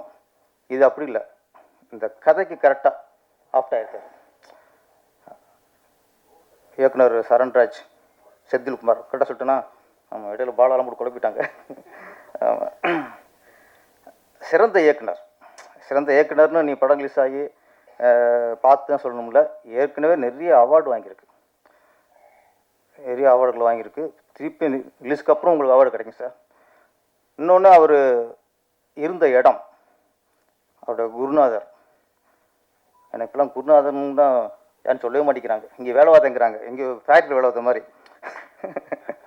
முன்னெல்லாம் பாரதிராஜா 2 குருநாதர் அப்படின்னு பாக்கியராஜ் சொல்லுவார், பாக்கியராஜ் 2 குருநாதர்னு பாண்டியராஜன் சொல்லுவார், பார்த்திபன் சார் சொல்லுவார். நம்ம ஜெயபிரகாஷ் வந்து 2 குருநாதர் பாரதிராஜா சொல்லுவார். இவர் இப்போ தான் நம்ம செல்வமணி சார் மணிவண்ணத்தான் குருநாதர் சொல்லியிருப்பார். இப்போலாம் டேரக்டராக எங்கே ஒர்க் பண்ணீங்க? நான் இவர்கிட்ட வேலை பார்த்தேன், அவர்கிட்ட வேலை பார்த்தேன். கூலி வேலைக்கு போகிற மாதிரி போச்சு. அந்த நேரத்தில் அவர் சொல்லும்போது அறிமுகப்படுத்தும் போதே சார் நான் மணிவண்ணனோட உதவியாளர் சார், இவர் சார் மணிகண்டன் உதவியாளர் அப்படிங்கும்போது பரவாயில்ல, தன்னுடைய குருநாதர் பேரை சொல்லி தன்னை அறிமுகப்படுத்துகிறாங்கும்போது அங்கேயே அவங்க மேலே மிகப்பெரிய மரியாதை சார். இன்னொன்று எனக்கு பிடிச்ச இயக்குனரில் மணிகண்டன் ஒருத்தர். காக்கா முட்டை தேசிய அவார்டு வாங்குச்சு. அடுத்து கடைசி விவசாயி, அதுவும் தேசிய அவார்டு வாங்குச்சு. கடைசி விவசாயி வந்து தமிழ்நாட்டில் பிறந்த எல்லாரும் பார்க்க வேண்டிய படம், ஒவ்வொரு விவசாயியும் பார்க்க வேண்டிய படம். சில படங்கள் வந்து சமுதாய அக்கறையோடு எடுக்கப்பட்ட படம், சில படத்துக்கு தான் தேசிய அவார்டு கிடைக்கும். சிலது லவ் ஸ்டோரி கிடைக்கும், ஃபேமிலி ஸ்டோரிக்கெலாம் கிடைக்கும். சில படங்கள் சமுதாய அக்கறையோடு எடுத்த படத்துக்கு கிடைக்கும். அப்படி கிடைச்சது தான் கடைசி விவசாயி. அதில் ஒரு சின்ன வருத்தம் அப்படின்னா, ஒரு நல்ல கதையை சொல்லி ஒரு நேஷனல் அவார்டு வாங்கின இயக்குனர் மணிகண்டன் அந்த மத்திய அரசு மதித்த அளவுக்கு நம்ம தமிழ்நாட்டில் அவரை வந்து கௌரவிக்கலை. யாரும் அவருக்கு வாழ்த்து சொல்ல, முதல்ல வாழ்த்து சொல்ல. அப்போ ஒரு கலைத்துறையில் தேசிய அவார்டு வாங்கின ஒரு இயக்குனருக்கு, ஒரு நடிகருக்கு, கலைஞருக்கு வாழ்த்து சொல்கிறது நம்ம அரசாங்கத்தோட கடமை. ஒரு விளையாட்டுத்துறையில் போய் சாதிச்சுட்டு வந்தால் நம்ம வரவழைச்சு, சிஎம்ஏ வரவழைச்சு அவங்க வாழ்த்துறாங்க. மணிகண்டனை யாரும் கண்டுக்கலை. ஆனால் இயக்குனர் சங்கம் வாழ்த்து தெரிவிச்சது. நாங்கள் அவரை வரவழைச்சு பாராட்டுறதுக்கு நாங்கள் அவரோட கேட்டோம் சார். அப்போ வந்து அதில் ஒரு ஊரில் இல்லை. அப்போ திரும்ப அவருக்கு அப்புறம் திரும்ப கூப்பிட்டோம். அவர் கொஞ்சம் அவாய்ட் பண்ணார். ஏன்னா அவருக்கு ஏதோ ஒரு காயம் இருந்திருக்குன்னு நினைக்கிறேன். இப்போது முதலமைச்சர் வந்து வேறு எந்த இயக்குனருமே வீடு கூப்பிட்றதில்ல, எந்த இயக்குனருமே பாராட்டுறதில்லைன்னா கேட்க போகிறதில்ல. நீங்கள் சில இயக்குனரை வீட்டில் வரைச்சி பாராட்டும் போது ஒரு தேசிய அவார்டு வாங்கின இயக்குனர் நீங்கள் கௌரவிக்கணும் இல்லையா? செய்தித்துறை அமைச்சர் இருக்கிறதில்ல, குறைந்தபட்சம் அவங்களாவது அவங்கள கௌரவிக்கணும். அப்போ தேசிய அவார்டு வாங்கின ஒவ்வொரு கலைஞனும் பாராட்டுறது அது இந்த ஆட்சி அந்த ஆட்சியும் இல்லை, எந்த ஆட்சியாக இருந்தாலும் சரி அந்த அரசாங்கம் ஒரு கடமை. நீங்கள் ஏன்னா தமிழ்நாட்டுக்கு ஒரு கலைஞன் வந்து ஒரு கௌரவத்தை எடுத்துகிட்டு வரான், ஒரு பெருமையை கொண்டு வரான். அவள் யார் பாராட்டுறது? சினிமாவுக்கு நாங்களே பாராட்டிக்கிறதா? இப்போ நான் பாராட்டினாலும் ஒன்று தான், செல்வன் சார் பாராட்டினாலும் ஒன்று தான், உதயகுமார் சார் பாராட்டினாலும் அங்கே எங்கள் குடும்பத்து சகோதரில் எங்கள் குடும்பத்து உறவுகளில் நாங்களே பாராட்டிக்கிற மாதிரி அது அவ்வளவு பெருமை இருக்காது. ஒரு அரசாங்கம் பாராட்டணும். ஏன் சொல்கிறேன்னா, அடுத்து ரெடியாக இருக்கார் எங்கள் சரண்டா ரெடியாக இருக்கார்.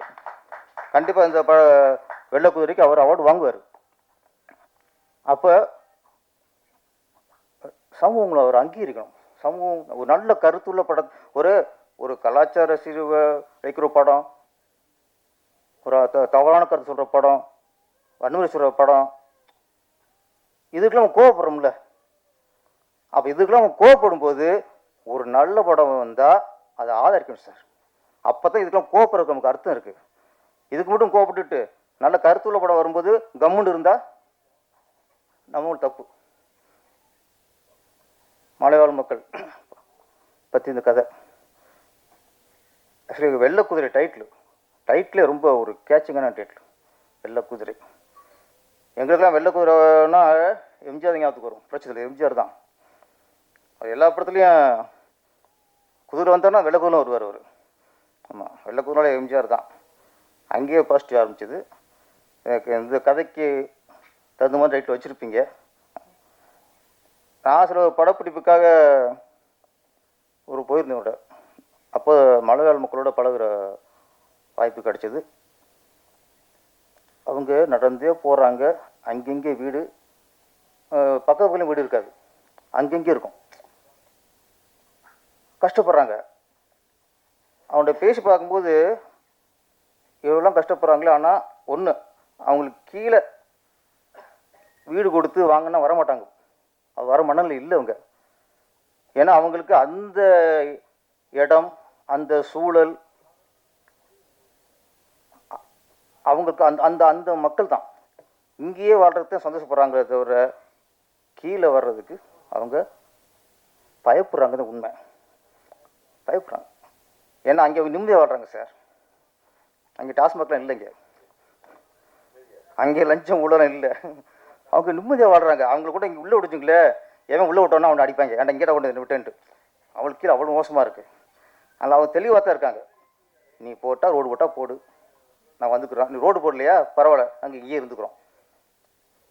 அவங்களுடைய சூழல் அவங்களுக்கு நிம்மதியாக தெரியுது, அவங்களுக்கு சந்தோஷமாக இருக்குது, அவங்க வாழ்கிறாங்க. அப்புறம் இந்த படம் பார்க்கும்போது ஒரு விஷயம் பாராட்டணும் சரண்ராஜ் அவர்களை. ஆர்டிஸ்ட் செலெக்ஷன் எல்லா கேரக்டரும் கரெக்டாக இருந்துச்சு. ஆஃப்டா கதாநாயகிலிருந்து ஒரு ஒரு இளம் வில்லன் செல்வன் சார். அவர் சின்ன வயசில் மணிவண்ணன் மாதிரி அவர் பிடிச்சிருக்காரு சார். கரெக்டாக அவர் பார்த்தோன்னா அது ஒரு இளம் வயசு மணிவண்ணன் மாதிரியே இருந்துச்சு. ஆமாம், நிறைய கரை எல்லாம் ரொம்ப ஆஃப்டாக இருந்துச்சு. கதாநாயகி நாங்கள் டவுட் அவங்க தான் இவங்களான்ட்டு. ஆமாம், அபிராமி அந்தளவுக்கு கரெக்டாக அந்த மலையாள மக்கள் மாதிரியே கொண்டு வந்திருந்தாங்க. இந்த ஆர்டிஸ்ட் செலக்ஷனுங்கிறது ரொம்ப சவாலான விஷயம். கமர்ஷியல் படத்துக்கு வேறு, அங்கே கதாநாயகெல்லாம் ஈஸியாக பிடிச்சிக்கும். இப்போ என்னோடய படத்துலலாம் திருசா இல்லைன்னா நயன்தாரா இல்லைன்னா அஸ்வின் இல்லைன்னா கீர்த்தி சுரேஷ், இப்படி சாய்ஸ் தான். அது எஸ் முத்துராமன் சார் இருக்கட்டும், இயக்குனர் ராஜசேகர் சார் இருக்கட்டும், கேஎஸ் ரவிக்குமார் சாராக இருக்கட்டும், கமர்ஷியல் இயக்குனருக்குலாம் கதாநாயகிகளை தேர்ந்தெடுக்கிறது ரொம்ப ஈஸி. அந்த நேரத்தில் யாருக்கு மார்க்கெட் இருக்கோ அவங்க தூக்கி நான் உள்ளே போட்டுருவோம். ஆனால் அந்த வாழ்வியல் படத்தை எடுக்கிறாங்கல்ல, அவங்களுக்கு வந்து கதாநாயகிகள் செலக்ஷன் ரொம்ப ரொம்ப கஷ்டம். அவங்களுக்கு ரொம்ப மெனக்கிடுவாங்க. ஏன்னா அவங்களுக்கு அவங்க அந்த கதைக்கு ஏற்ற மாதிரி அந்த கதைக்கு அந்த கதாநாயகி என்ன கேரக்டரு, என்ன கதாபாத்திரம், அதுக்கு தேடுவாங்க. அது செல்வமணி சார்லாம் கேப்டன் பிரமாரில் ரூபினி இல்லைன்னா ராதா போட்டிருக்கலாம், இல்லைன்னா அம்பிகா போட்டிருக்கலாம். ஆனால் செம்பருத்திக்கு அப்படி முடியாது.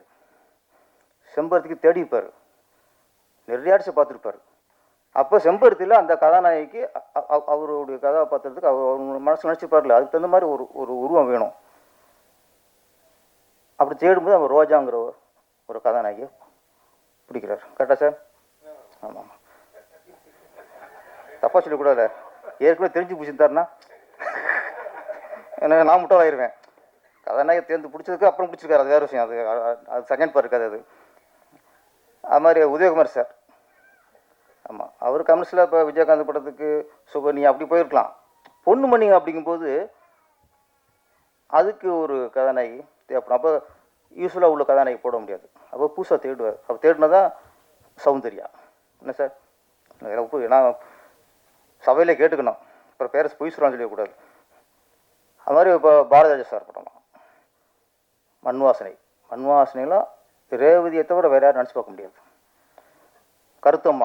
கருத்தம்மாவில் வந்து யூஸ்வலாக உள்ள கதாநாயகெலாம் போட்ட முடியாது. அப்போ அந்த கருத்தம்மா அந்த கதைக்கு ஏற்ற ஒரு கதாநாயகி. பாக்கியராஜ் சார் படமாக இருக்கட்டும்.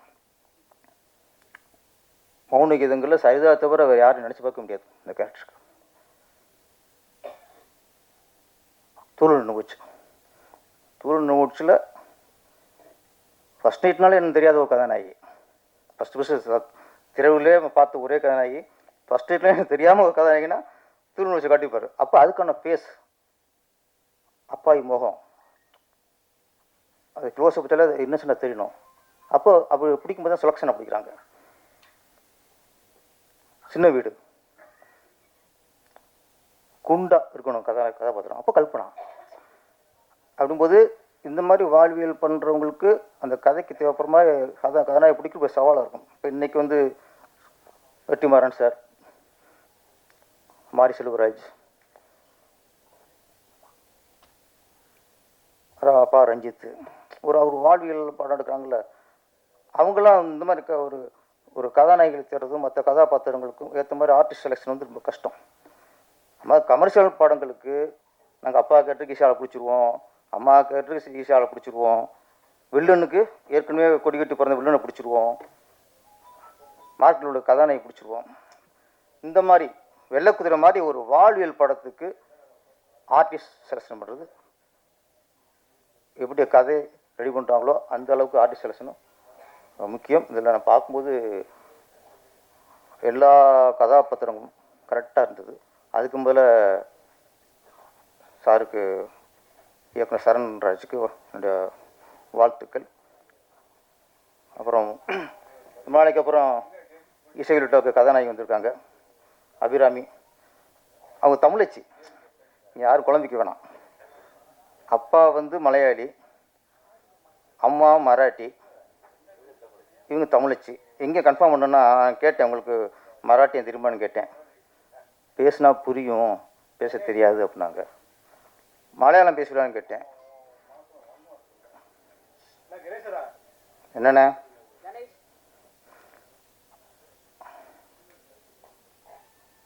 கட்டாயிடுச்சு. போ மலையாளம் கதாநாயகி பேசும்போது தான் இல்லை விட்டுக்கட்ட போகிறது. அப்பா மலையாளி, உங்களுக்கு மலையாளம் பேச தெரியுமா கேட்டேன். மலையாளம் யாராவது பேசினா புரியும், எனக்கு பேச தெரியாது அப்படின்னு. தமிழ் நல்லா பேசுவாங்க. உங்களுக்கு புரியாது, என்ன புரியும். தமிழ் நீங்கள் இப்போ பேசி கேட்டிங்களா? இப்போ நல்லா பேசுவாங்க தான். அதனால் அவங்களுக்கு மலையாளம் பேச தெரியாது, மராட்டியும் பேச தெரியாது, தமிழ் பேச தெரியும். எங்களுக்கு தமிழ்நாட்டில் தமிழ் பேசினாலே நாங்கள் தமிழ்ச்சின்னு ஒத்துக்குவோம், தமிழ் ஒத்துக்குவோம் சார். வாழ்த்துக்கள்.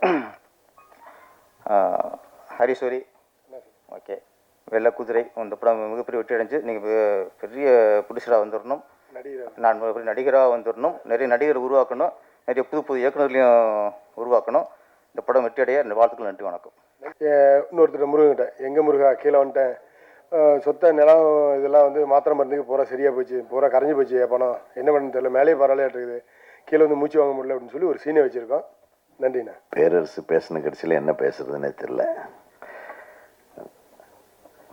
இயக்குனர் சரண் வந்து பேசும்போது கொஞ்சம் பேரரசு மாதிரி இருந்தது. பட பட பட பட பட பட படப்படன்னு ஒரு வேகமாக பேசினவர்.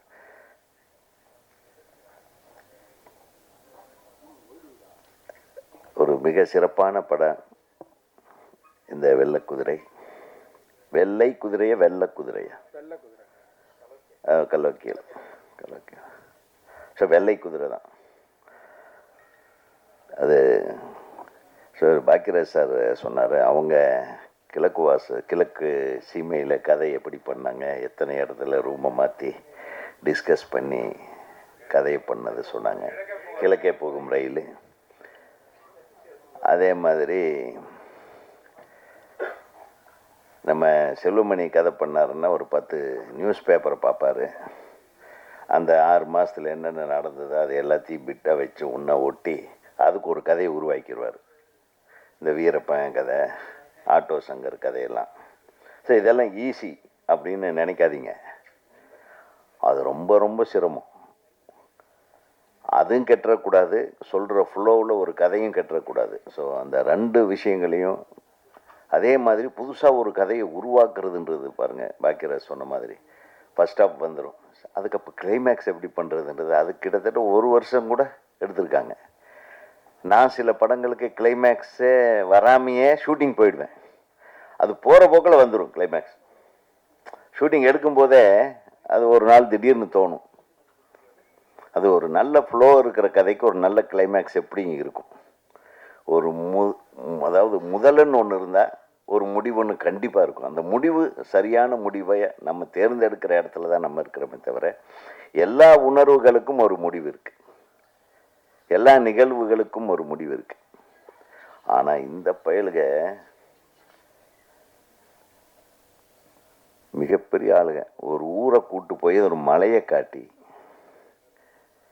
அதாங்க கோயில், இதாங்க தெரு, இதை வச்சு ஒரு கதை பண்ணுங்கன்னா என்னால் லொல்லுடாது.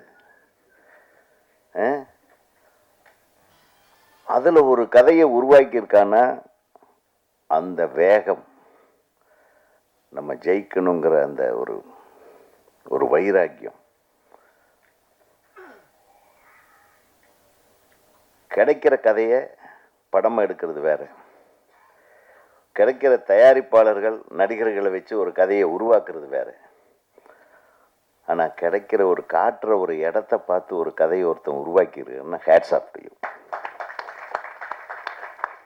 ஏன்னா இது சாதாரணமான விஷயம் இல்லை. அப்போ அந்த இடத்த போய் அதில் வாழ்ந்து அதில் இருக்கிற விஷயங்கள் என்ன, பயங்கரமான ஆளுங்க. எனக்கு கூட ஏதாச்சும் ஒரு பாறை கீரை ஏதாச்சும் காட்டுங்க. இவரை நம்பி யாராச்சும் வாய்ப்புக்கு போகலாம். ஏன்னா அவர் அப்படியே கூப்பிட்டு போய் இந்த ஆற்றை காட்டி இதை பார்த்து ஒரு கதை பண்ணுங்கன்றவார். ஒரு நிலத்தை காட்டி இது ஒரு நல்ல விஷயம், ஒரு நல்ல இன்ஸ்பிரேஷன் நீங்கள் கொடுத்துருக்கீங்கன்றது நான் பாராட்டுறேன் உண்மையிலுமே. ஆனால் கண்டிஷன் போட்டிங்க பாருங்க, நான் தான் கதாநாயகன்னு, அங்கே தான் அவன் சிக்கியிருப்பான். ஆஹா, அதையும் ஒரு சேலஞ்சாக எடுத்து பார்த்தீங்களா. ஸோ ஒரு இயக்குனர் முதல் படம் பண்ணுறதுக்கு எந்தெந்த விதமான சோதனைகள் வரும்ன்றத நல்ல யோசனை பண்ணி பாருங்க. நல்ல வேலை நான் படம் பண்ணும்போது எங்கள் தயாரிப்பாளர், இது பாருப்பா பிரபு கார்த்திக் இந்த 2 பேர்த்து வச்சு ஒரு கதை பண்ணு, கண்டிஷனே தான். மணி ஐயர்னு ஒருத்தர் என்னை கூப்பிட்டாரு, நீங்கள் தான் இந்த ஊமை விழிகள் எல்லாம் கூட ஒர்க் பண்ணிங்களா? ஆமாம் சார், இப்போ இந்த ஃபிலிம் இன்ஸ்டியூட்னா கொஞ்சம் மார்க்கெட் இருக்குது, சரி ஒரு படம் பண்ணலாம். சரிங்க, கண்டிஷன் நம்பர் 1 பிரபு கார்த்திக் 2 பேர், அவங்கள வச்சு ஒரு கதை பண்ணி, அது சாதாரணமாக முடியுமா? அது 2 ஆங்கிளில் இருப்பாங்க. பிரபு ஒரு ரேஞ்சு, கார்த்திக் ஒரு ரேஞ்ச். அப்போது அப்புறம் அதுக்கு கதையை பண்ணுறதுக்கே கிட்டத்தட்ட ஒரு 2-3 மாதம் ஆயிடுச்சு. அதுக்கப்புறம் 2வது கண்டிஷன் போடுறேன், இந்த கதையை போய் அவங்க 2 பேர்த்துக்கு சொல்லி அவங்க ஓகேன்னா தான் படம் ஆரம்பிப்பேன். படம் இது எவ்வளோ பெரிய கஷ்டமான விஷயம் பாருங்கள். அப்புறம் முதல்ல யார் ஓகே சொல்லுவாங்க அப்படின்ட்டு ஒரு ஐடியா பண்ணி நான் நண்பர் நித்யானந்தம் நம்ம டீமோட போய் பிரபு சார் சின்ன தம்பி பெரிய தம்பி ஷூட்டிங் அப்போ செல்வமணி எங்கள் அசிஸ்டண்ட்டாக இருக்கார். கரெக்டாக எங்கள் நம்ம மாதம்பட்டியில் அந்த டனல்லையே எங்கேயோ எல்லாம் ஏறி ஏதோ ஒரு சீன் எடுத்துகிட்டு இருக்காங்க நதியாக கூட. அப்போ பிரபு சார் கொஞ்சம் ஃப்ரீ. அப்புறம் பிரபு சார் கூப்பிட்டுருந்தார். அங்கே போய் ஒரு ஓப்பனிங் கொஞ்சம் நேரம் கதை சொன்னேன். பிரபு சார் அவருக்கு பிரபு சார் கதை கேட்குற அந்த அந்த இது நல்லா இருக்கு கட்டி பிடிச்சி ஐ எம் டூயிங் அப்படின்ட்டாப்புல. அவ்வளோதான். ஸோ எனக்கு உங்களுக்கு எப்படி இவர் கிடைச்சாரோ அல்லது இவருக்கு எப்படி நீங்கள் கிடைச்சிங்களோ அந்த மாதிரி எனக்கு பிரபு சார் கிடைச்சார். வித்தவுட் பிரபு நான் இன்னைக்கு இந்த மேடையில் நின்றுருக்க மாட்டேன். நான் டைரக்டரே ஆகிருக்க முடியாது. நான் அவர் ஓகே சொல்லிட்டாரு. அவர் ஓகே சொல்லிட்டாருன்னு மணி ஐயர்கிட்ட சொன்னோடனே அப்போ வாங்க அடுத்தது கார்த்திக் போய் சொல்லுங்கண்ணே. நான் கார்த்திக் அப்போ பிடிக்கிறதே ரொம்ப நாள் கஷ்டப்படுறேன். ஏன்னா கார்த்திக் வந்து 2வது படம் இளஞ்சோடிகள், அப்புறம் ராமநாராயண் சார் படம் ஒன்று அதானது, அது நம்ம அந்த பட ஷூட்டிங்கில் நம்ம போய் பார்க்குறேன். அதுக்கப்புறம் அல்ல அதுக்கு முன்னாடியே நான் டைரக்டர் ஆகிறதுக்கு முன்னாடியே நேரம் வந்தாச்சுன்னு ஒரு படம் அவர் கூட அந்த படத்தில் அவர் நடித்தார். 2வது படம், அதுவும் 2வது படம் 3வது படம். அந்த டைரக்டர்கிட்ட நான் அசிஸ்டண்ட்டாக ஒர்க் பண்ணேன். என்னை மேத்தா சார் சேர்த்து விட்டார். அப்போ இருந்து எனக்கு முரளின்னு தான் அவர் தெரியும். முரளின்னு ரொம்ப ரொம்ப க்ளோஸ் ஃப்ரெண்ட் ஆகிட்டோம். ஆனால் ஃப்ரெண்ட்ஷிப்புகளுக்கு தான் அவர் வந்து மரியாதையே கொடுக்க மாட்டார். தேடி போனாலும் கண்டுபிடிக்க முடியாது. அப்போவே அப்படி தான் கார்த்தி. ஆனால் பார்த்துட்டா உதய் ஹவ்யூ ஏய் கமான் என்ன இப்போ படம் பண்ணலாம் நீ அப்போவே சொன்னியே. நான் ஃபிலிம் இன்ஸ்டியூட்டில் படிக்கும்போதே நம்ம பண்ணலாமன்னா வாங்க ஒய்கான்ட் வாங்க கதையை சொல்லுங்கள் அப்படின்னு கதை சொன்ன உடனே ஆச்சரியம் என்னன்னா கார்த்திக் கட்டி பிடிச்சா ஐ எம் டூயிங் இட்.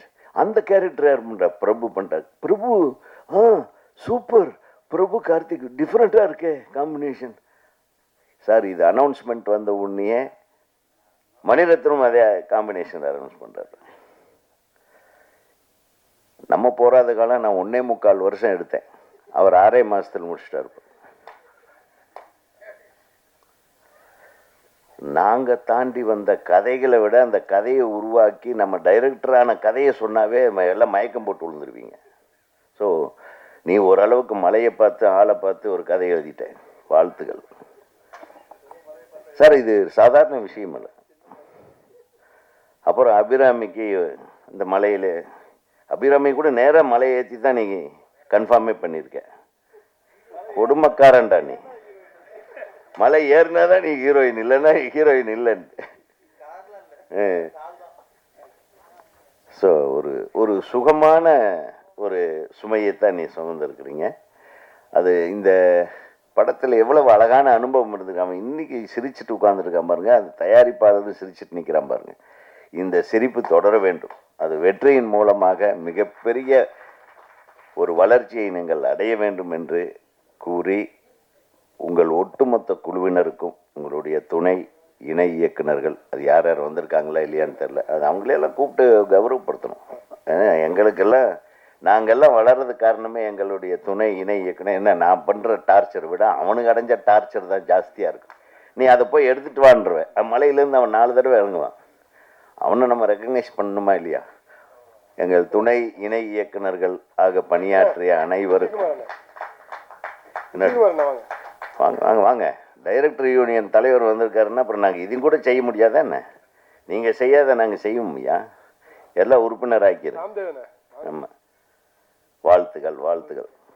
அதே மாதிரி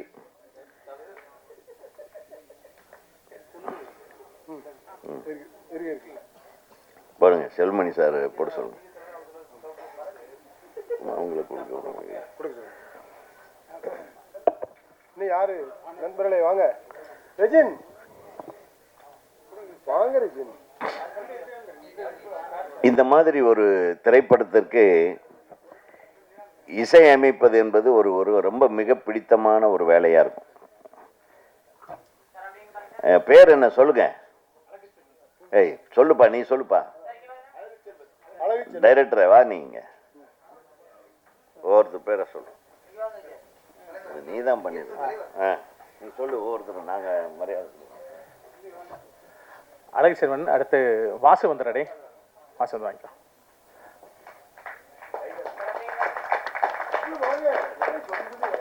சக்தி சக்தி வாங்கிக்க. சக்தி.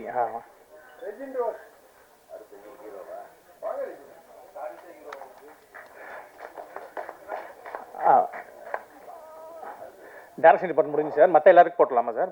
டைரக்ஷன் டிபார்ட்மெண்ட் அவ்வளோதான் சார். சும்மா டெக்னீஷியன் சரியா இருக்கா? கேமராக்கு வந்துரு. வாங்க ராம்தேவ் வந்துருங்க. பிரகாஷ் வந்துடுறா. பிரகாஷ் வா. கார்த்தி வா. கார்த்தி வந்துரு. அடுத்து கார்த்தி வந்துரு. பாலாஜி வந்துரு. வந்து வாங்கிக்கோ.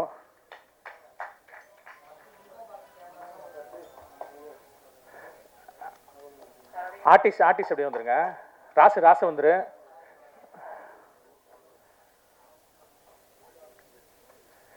ஜீவிதா வாங்க.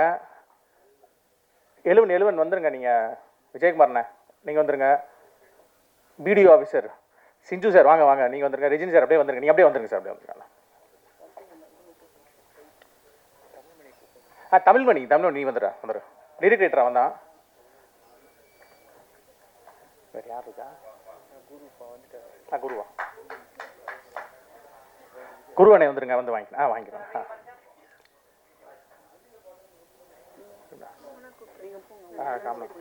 சரி ஓகே.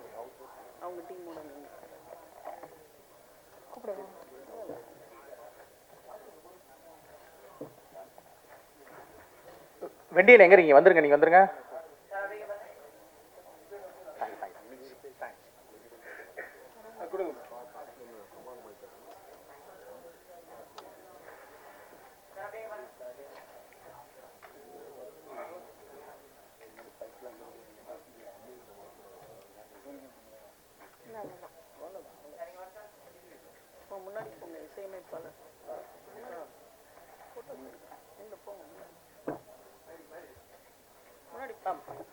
மெலடி எங்க இருக்கீங்க? வந்துருங்க.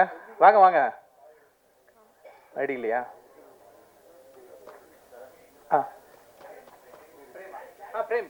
பிரேம் வந்துடுறே. அப்படியே வந்துருங்க. டீம் மொத்தமா வந்துருங்க. நீங்க யாரா இருக்கீங்களோ வாங்க, மேல வந்துருங்க. இல்ல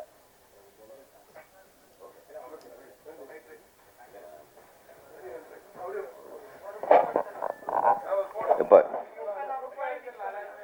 வெள்ளை குதிரை திரைப்பட இசை வெளியீட்டு விழாவுக்கு வருகை தந்துள்ள ஊடகவியலாளர்கள், பத்திரிகையாளர்கள் மற்றும் அனைத்து நண்பர்களுக்கும், மேடையில் உள்ள நண்பர்களுக்கும் என்னுடைய முதல் வணக்கத்தை தெரிவித்துக் கொள்கின்றேன். இந்த வெள்ளை குதிரை திரைப்பட இசை வெளியீட்டுக்கு வந்து ஹர்ஷா எனக்கு கூப்பிடும்போது, ஹரீஷ் கூப்பிடும்போது நான் முதல்ல ஒரு கண்டிஷன் சொன்னேன். சார் வந்து டைரக்டர் மெம்பராக இருந்தால் தான் நான் வர முடியும். அது சாரி ஹர்ஷா, இங்கே வந்த பிறகு வந்து தெரியுது வந்து நீங்கள் ரொம்ப சிரமமான இடத்துல இந்த படத்தை பண்ணியிருப்பீங்கன்னு. இருந்தாலும் வந்து இப்போது தனஞ்சயன் சொல்லும்போது சொன்னார் பார்த்தீங்களா, அதாவது வந்து இன்றைக்கி வந்து டிஜிட்டல் சினிமா வந்த பிறகு திரைப்படம் எது, அதுபோல் திரைப்படம் மாதிரி தெரிகிற திரைப்படங்கள் எதுங்கிற ஒரு வித்தியாசம் இல்லாமல் போயிட்டதால் மொத்த திரைப்படத்துக்கு உண்டான மரியாதை போயிட்டுதுங்கிறதால அது வந்து ஒரு, அதாவது திரைப்படம் வெற்றி படம் தோல்வி படம் என்பது வேற. ஆனால் திரைப்படமாகவே இல்லாமல் பல படங்கள் வர்றதால வந்து எங்களுக்கு அது ஒரு அவமானமாக இருக்குது. அப்போ அது குறைஞ்சபட்சம் அதில் உறுப்பினர்கள் இருந்தால் அந்த திரைப்படம் ஒரு நல்ல படமாக வரும். அது வெற்றியாகுது தோல்வியாகுது அது வேறு விஷயம். ஆனால் திரைப்படமாக இருக்கும் அப்படிங்கிற ஒரு அடிப்படையில் தான் உறுப்பினர்கள் இருந்தால் தான் நாங்கள் அந்த நிகழ்ச்சியில் கலந்துக்கிறதுங்க வந்து நாங்கள் ஒரு இயக்குனர் சங்கத்தில் ஒரு தீர்மானமாக எடுத்திருக்கோம். அந்த அடிப்படையில் தான் உங்களுக்கு வந்து அது ஒரு கம்பல்ஷன் கொடுத்தோம். அதனால் அது தப்பாக எடுத்துக்காதீங்க. இங்கே வந்த பிறகு வந்து இன்னொரு விஷயம் தெரிஞ்சுதான் நான் வந்தே இருக்க மாட்டேன். நீங்கள் இவ்வளோ பர்ஃபெக்ஷன் இருப்பீங்கன்னா நான் வந்தே இருக்க மாட்டேன். ஏன்னா வீட்டில் எனக்கு டார்ச்சர்னா என் பொண்டாட்டி இதே மாதிரி ஒரு டார்ச்சர் எனக்கு. அந்த வீட்டில் பெட் இருந்தால் பெட்டு மேலே பில்லோ எங்கே இருக்கணும், டவல் எங்கே இருக்கணும், குளிச்சுட்டு வந்தால் டவல் அந்த இது மேலே போடக்கூடாது, எப்படி அந்த ஷேர் மேலே போடக்கூடாது, அடுத்து பின்னாடி கொடியில் போடணும். இது வந்து ஒய்ஃப் ஊருக்கு போனோடனே முதல்ல எல்லாத்தையும் கலைச்சி போட்டுட்டு முதல்ல நான் சொன்னேன். அவ்வளோ மனவியாதியாக வந்துடும். வந்து ஒரு டார்ச்சராக இருக்கும். அது என்னென்னா சுத்தங்கிறது ஓகே, ஆனால் கால் உள்ளே வரும்போது செருப்பு வெளியே விட்டுட்டு உள்ளே வாங்கினீங்கன்னா பரவாயில்ல, செருப்பு உள்ளே வந்துவிட்டு பாத்ரூமில் காலை கழிட்டு வாங்கினீங்கன்னா எவ்வளோ டார்ச்சராக இருக்கும். உங்கள் ஒய்ஃப் எங்கே இருக்காங்க? எப்படி நீங்கள் வந்து அதை அக்செப்ட் பண்ணிட்டீங்களா எப்படி?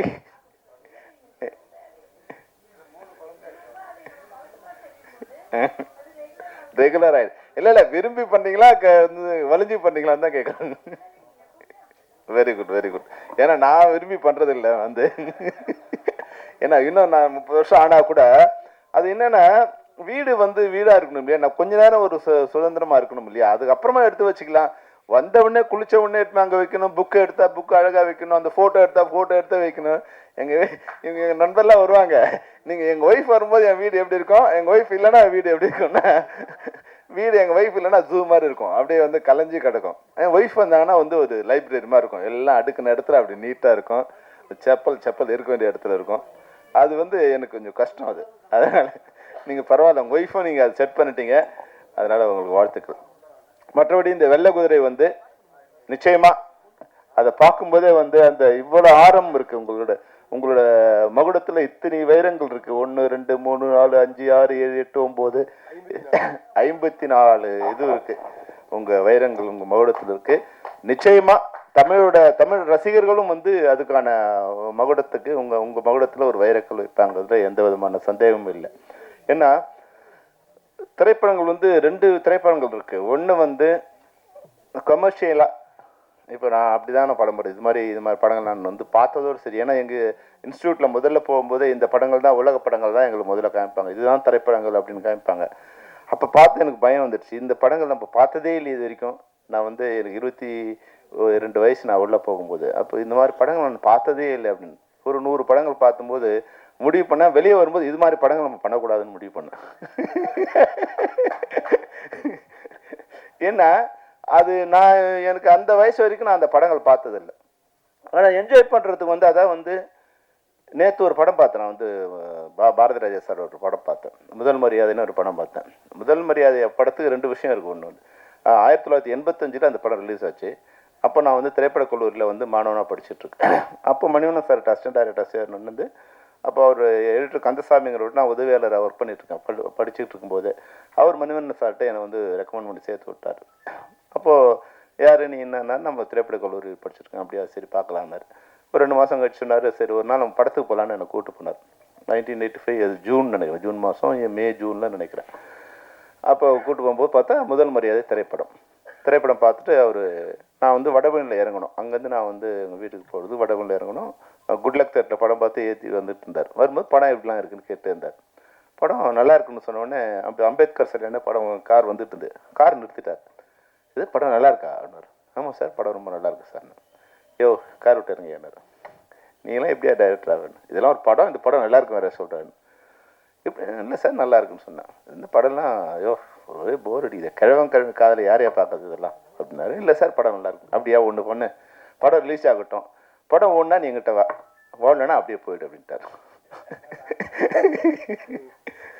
படம் வந்து 2 மாதம் கழிச்சு தான் ரிலீஸ் ஆச்சு. அது வந்து நான் பார்த்து 2 மாதம் கழிச்சு. நான் டெய்லி கோயிலுக்கு போகிறது எப்படியாவது இந்த படம் ஓடினான்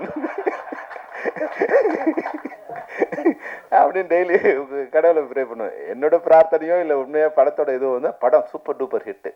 ஒரு 3-4 நாள் கழிச்சு உடனே என்னை வர சொன்னார். அவரே வர சொன்னார்.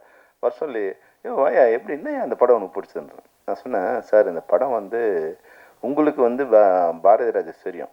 அவர் என்ன சொல்கிறாரு, எங்கள் டைரக்டர் கதையை எடுத்திருக்காரு அவர் அப்படிங்கிறார். எனக்கு பாரதி ராஜா சார் தெரியாது. அவர் குடும்ப வாழ்க்கையோ அவரை பற்றி எதுவுமே எனக்கு தெரியாது. ஒரு டைரக்டர் தான் தெரியும். ஆனால் நான் படம் பார்க்கும்போது எனக்கு வந்து அது அப்படியே வந்து என்னை மிஸ்மரைஸ் பண்ணிடுச்சு, உள்ளத்தை உருக்குது சார் அந்த படம். 4-5 இடத்துல நான் அழுதுட்டேன் சார் அப்படின்னு சொன்னேன். அப்புறம் வந்து யூத்ஃபுல்லாக வேறு படம் இருக்குது, சாங்ஸ் வேறு இதுவாக இருக்குன்னு சொன்னேன். சரி, அதுக்கப்புறம் பார்த்தேன். அப்புறம் 40 வருஷம் கழிச்சு நான் அந்த படத்தை நேற்று பார்க்குறேன் மறுபடியும். அப்போ தான் முதல்ல பார்த்தேன், நேற்று 2வது படம். நாங்கள் ஒரு 1000 ஸ்டூடெண்ட்ஸ் அதில் வந்து எல்லாமே வந்து விஸ்காம் படிக்கிற ஸ்டூடெண்ட்ஸு, எல்லாம் 18-19 வயசு. நான் எப்படி ரசித்தனோ அதே மாதிரி நேற்று பசங்க ரசிக்கிறாங்க. அந்த பூங்காத்துன்னு படம் ஆரம்பித்த உடனே ஒரே விசில் விசில் விசில். நான் பார்த்தேன், அது என்னடா பசங்களாம் மாறிட்டாங்க, இப்போ சினிமா வேறு சினிமாவாக இருக்குங்கிறாங்களேன்னா, நான் ரசித்த அதே இடத்துல பசங்களோட கரகோஷம் அப்படி இருக்குது. அப்போ வந்து திரைப்படங்கள் வந்து நம்ம நினைக்கிற மாதிரி வந்து இங்கே வந்து வேற ஒரு கலர் இருக்குது. இது படம் எப்படி ஆச்சு, பேன் இண்டியா அது மாதிரி ஆச்சு, இது மாதிரி ஆச்சு, அது மாதிரி எதுவுமே இல்லை. எமோஷ்னலுங்கிறது வந்து அன்னைக்கும் அப்படியே தான் இருந்தது, இன்றைக்கும் அப்படியே தான் இருக்குது.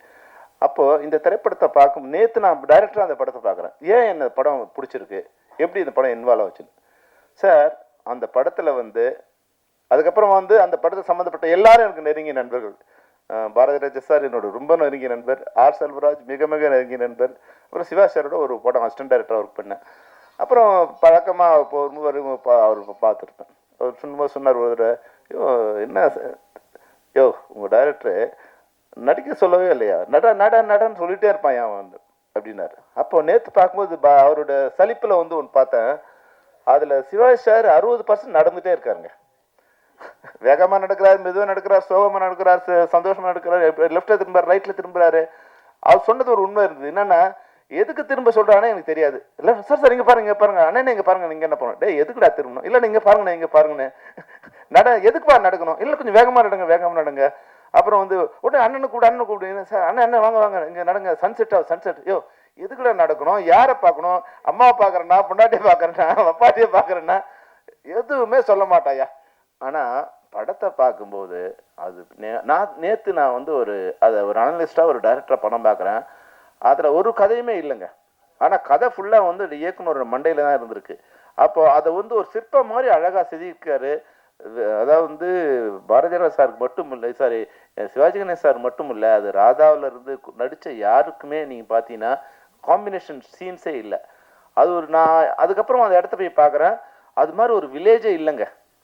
நம்ம கற்பனையில் அவர் உருவாக்கிற ஒரு வில்லேஜே அங்கே இல்லை. ஒரு மரம் செடி 2-3 கூட்டுங்க, அந்த ஒரு ரோடு இருக்கு பாருங்க, அதுதான் அங்கே இருக்குது. அப்போது ஒரு கலைஞனுங்கிறவன் வந்து எவ்வளோ பிரம்மாண்டமான படத்தை உருவாக்கியிருக்காருன்னா, 100 கோடி ரூபாய் கொடுத்தா கூட அந்த படத்தை இன்னைக்கு யாராலும் எடுக்க முடியாது. அவ்வளோ பிரம்மாண்டமான படத்தை அவர் உருவாக்கி. அப்போ ஒரு கலைஞன் தான் இங்கே வந்து மிகப்பெரியது. அந்த தன்மை வந்து இன்னைக்கு நான் சன்ராஜ் உங்கள்கிட்ட பார்க்கும்போது இருந்தது. நிச்சயமாக அந்த தைரியம், என் படம் நல்லா இருந்தால் எழுதுங்க, யார்கிட்டையும் அவர் கெஞ்சலை, என் படம் நல்லா இருந்தால் நல்லா இருக்குன்னு எழுதுங்க, நல்லா இல்லை எழுதுங்க. அப்போ அந்த கான்ஃபிடென்ஸ் வந்து நிச்சயமாக இயக்குனருக்கு உண்டான ஒரு கான்ஃபிடென்ஸ் உங்களுக்கு இருக்குது.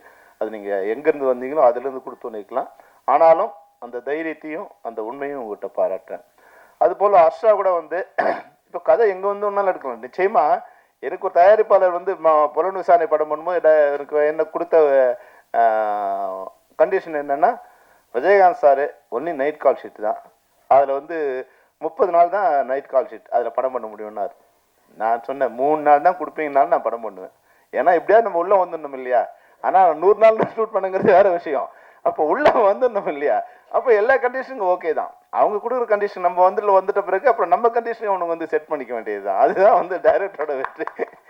அப்போது அவர் தான் எனக்கு அது மாதிரி கண்டிஷன் கொடுத்தாரு. ஆனால் உங்களுக்கு வந்து உங்கள் டைரக்டர் வந்து நீங்கள் என்ன கண்டிஷன் கொடுத்தீங்களோ அதுக்குள்ளே இருக்குது. நானும் வந்து கேப்டன் பிரபு வந்து மலைவாழ் மக்கள் பார்க்கும்போது அது வந்து வேற ஒரு உலகம்.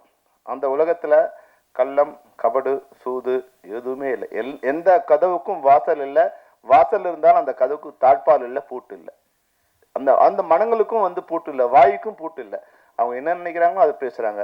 அப்போ உண்மையாக இருக்காங்க, யாருக்கும் பயம் இல்லை, நாளைக்கு சொத்து சேர்க்கணுங்கிற அவசியம் இல்லை. அவங்களுக்கு என்ன காடு இருக்குது, ஏதாவது வேணும்னா போய் காட்டில் இந்த மலை தேனியோ இல்லை விலங்கோ இல்லை ஏதோ ஒன்று கொண்டு வந்து அவங்க அன்னை தேவைக்கு மட்டும்தான் அவங்க ஒரு ஒரு அனிமல் மாதிரினா நான் தவறாக சொல்ல, பசிச்சா சாப்பிடும் அனிமல், பசிக்கலைன்னா பக்கத்தில் வந்து புலி பக்கத்தில் மான் போனால் கூட புலி திரும்பி பார்க்காது, அது மட்டும் அது வேலையை பார்த்துட்ருக்கோம். அது மாதிரி அந்த மக்கள் எப்படி இருக்காங்கன்னா, அவங்களுக்கு பசிக்கு இன்னைக்கு பசிச்சா இன்னைக்கு தேவைக்கு மட்டும் கொண்டு வந்துருக்காங்க. அவங்க வீட்டில் வந்து கொடவுன் இல்லை, அடுக்கி வைக்கிற பானை இல்லை, எதுவுமே இல்லை. அப்போ அது மாதிரியான சுத்தமான ஒரு இதுவாக இருக்காங்க. அந்த மலைவாழ் மக்களுக்கு தங்களுக்கு ரோடு வேணும், கீழே இருக்கிறவங்களோட பழக்கம் வேணும், எதுவுமே கூட அவங்களுக்கு பெருசாக தெரியல. ஆனால் இன்றைக்கி வந்து உலகம் வளர்ந்துட்ட பிறகு மருத்துவ வசதி, கல்வி வசதி இன்னும் அதே போல் இருக்கக்கூடாதுன்ற பல இடங்களில் வந்து நிச்சயமாக நான் வந்து கேப்டன் பிரபாகரனுக்காக வந்து இந்தியாவில் உள்ள, குறிப்பாக தென்னிந்தியாவில் உள்ள அனைத்து மலைப்பிரதேசங்களும் நான் பயணம் பண்ணியிருக்கேன். காரில் பண்ணியிருக்கேன், ஜீப்பில் பண்ணியிருக்கேன், நடந்து பண்ணியிருக்கேன். தமிழ்நாட்டில் வந்து ஒரு 60% பகுதிகளுக்கு வந்து சாலை வசதிகள் இருந்திருக்கு, நிச்சயமாக இருக்குது. மற்றதெல்லாம் வந்து நீங்கள் ஒரு 10% 20% தான் இருக்குது. சில மாநிலத்தில் வந்து 0% தான் இருக்குது. அந்த எந்த விதமானவங்களும் நடந்து தான் போகன்றிருக்கு. குறைஞ்சபட்சம் நம்மளுக்கு வந்து 60% அப்போவே இருந்தது. இப்போ நீங்கள் உங்களுடைய 123 கிராமங்களுக்கு இன்னும் சாலை வசதி இல்லை தமிழ்நாட்டில். இல்லை ஆனால் மொத்தம் வந்து இங்கே 6000 கிராமங்கள் அது மாதிரி இருக்குது. அப்போ நீங்கள் உங்கள் பர்சன்டேஜ் பார்த்தீங்கன்னா வந்து ஒரு 2% தான் சாலை வசதி இல்லாமல் இருக்குது. ஏன்னா மொத்தமாக வந்து இது போல் இருக்கிற கிராமம்னா ஒரு 10 கிராமத்தில் ஒரு 10லேருந்து 50 வீடு தான் இருக்கும். அதிகபட்சமாக 50 வீடு இருக்கும், குறைஞ்சபட்சமாக 10 வீடு இருக்கும். அப்புறம் அங்கங்கே போகிற போக்கில் ஒரு குடிசையாக இருக்கும். இது போல் வந்து 6000 மலை கிராமங்கள் வந்து தமிழ்நாட்டில் இருக்குது. அதில் இவர் கணக்கு சரியானு எனக்கு தெரியாது. அப்போ 123 கிராமங்களுக்கு தான் இது போல் சாலை வசதி இல்லைன்னா தமிழ்நாடு குறைஞ்சபட்சம் வந்து 6000ல் வந்து 1%னா கூட வந்து 60 ஆச்சு. உங்கள் 2% தான் இது மாதிரி சாலை வசதி இல்லாமல் இருக்குது. அது வந்து மிகப்பெரிய இன்னைக்கு அது வந்து மிகப்பெரிய விஷயம். உங்கள் எண்ணம், உங்கள் வெள்ளை குதிரை வந்து ஒரு கிராமத்துக்கு சாலை வசதி போட்டு கொடுத்துருக்கு. இந்த படத்தை பார்த்து பண்ணாங்களோ இல்லை வந்து உங்களோட எண்ணம் வந்து அவங்களுக்கு போய் சேர்ந்துடுச்சோ, அந்த வகையில் வந்து உங்கள் எண்ணத்துக்கு வாழ்த்துக்கள். இந்த திரைப்படம் வந்து உண்மையிலே வந்து ஒரு சிறந்த திரைப்படமாகும். மக்களிடம் சிறந்த திரைப்படம் என்பதால் தான் 54 விருதுகளை வந்து 54 உலகத்தில் இருக்க அனைத்து கண்டங்களையும், அதாவது வந்து இந்திய, ஆசியா மட்டும் இல்லாமல் அமெரிக்கா, ஐரோப்பா போன்ற அனைத்து கண்டங்களையும் அனைத்து நாடுகள்லையும் வந்து உங்கள் படம் வந்து வெற்றி கொடி நாட்டிற்கு. வெள்ளை குதிரை வந்து ஒரு ட்ரீம். அது நம்ம கனவுல வந்து குதிரை வரும்போது, ஒரு வெள்ளை குதிரை வரும்போது, வெள்ளை குதிரை பின்னாடி வந்து அதுக்கு சொர்க்கலோகத்திலேருந்து திறங்கி வர மாதிரியான ஒரு ட்ரீம் தான் வெள்ளை குதிரையோட ஒரு ரெப்ரசன்டேஷன். அது தமிழ் சினிமாவிலையும் வந்து அந்த குதிரை வந்து இறங்கியிருக்கு. ஒரு சிறந்த சினிமாவை தமிழ் சினிமாவுக்கு கொடுக்க நினைக்கிற உங்கள் அனைவருக்கும் என்னுடைய வாழ்த்துக்களை தெரிவிச்சிருக்கேன். All the best star Abirami, Charan, hero, வேறு இவங்க எல்லாருக்கும். அதுபோல் இன்னொருத்தர் முக்கியம் மறந்துட்டேன். அதாவது வந்து 100 ஆண்டு பாரம்பரியம் கொண்ட இசையமைப்பாளர், அவருக்கு வந்து என்னுடைய வாழ்த்துக்கள். உங்கள் தாத்தாலேருந்து நீங்கள் இதில் இருக்கீங்கிற போது ஒரு வகையில் வந்து நீங்கள் தான் பாராட்டப்பட வேண்டிய நீங்கள் தான் இசை நாயகனாகவும் இந்த இதில் நீங்கள் இருந்திருக்கீங்க. உங்கள் இசையை நான் கேட்க முடியாமல் போயிடுச்சு, எனக்கு கொஞ்சம் லேட் ஆகிடுச்சு.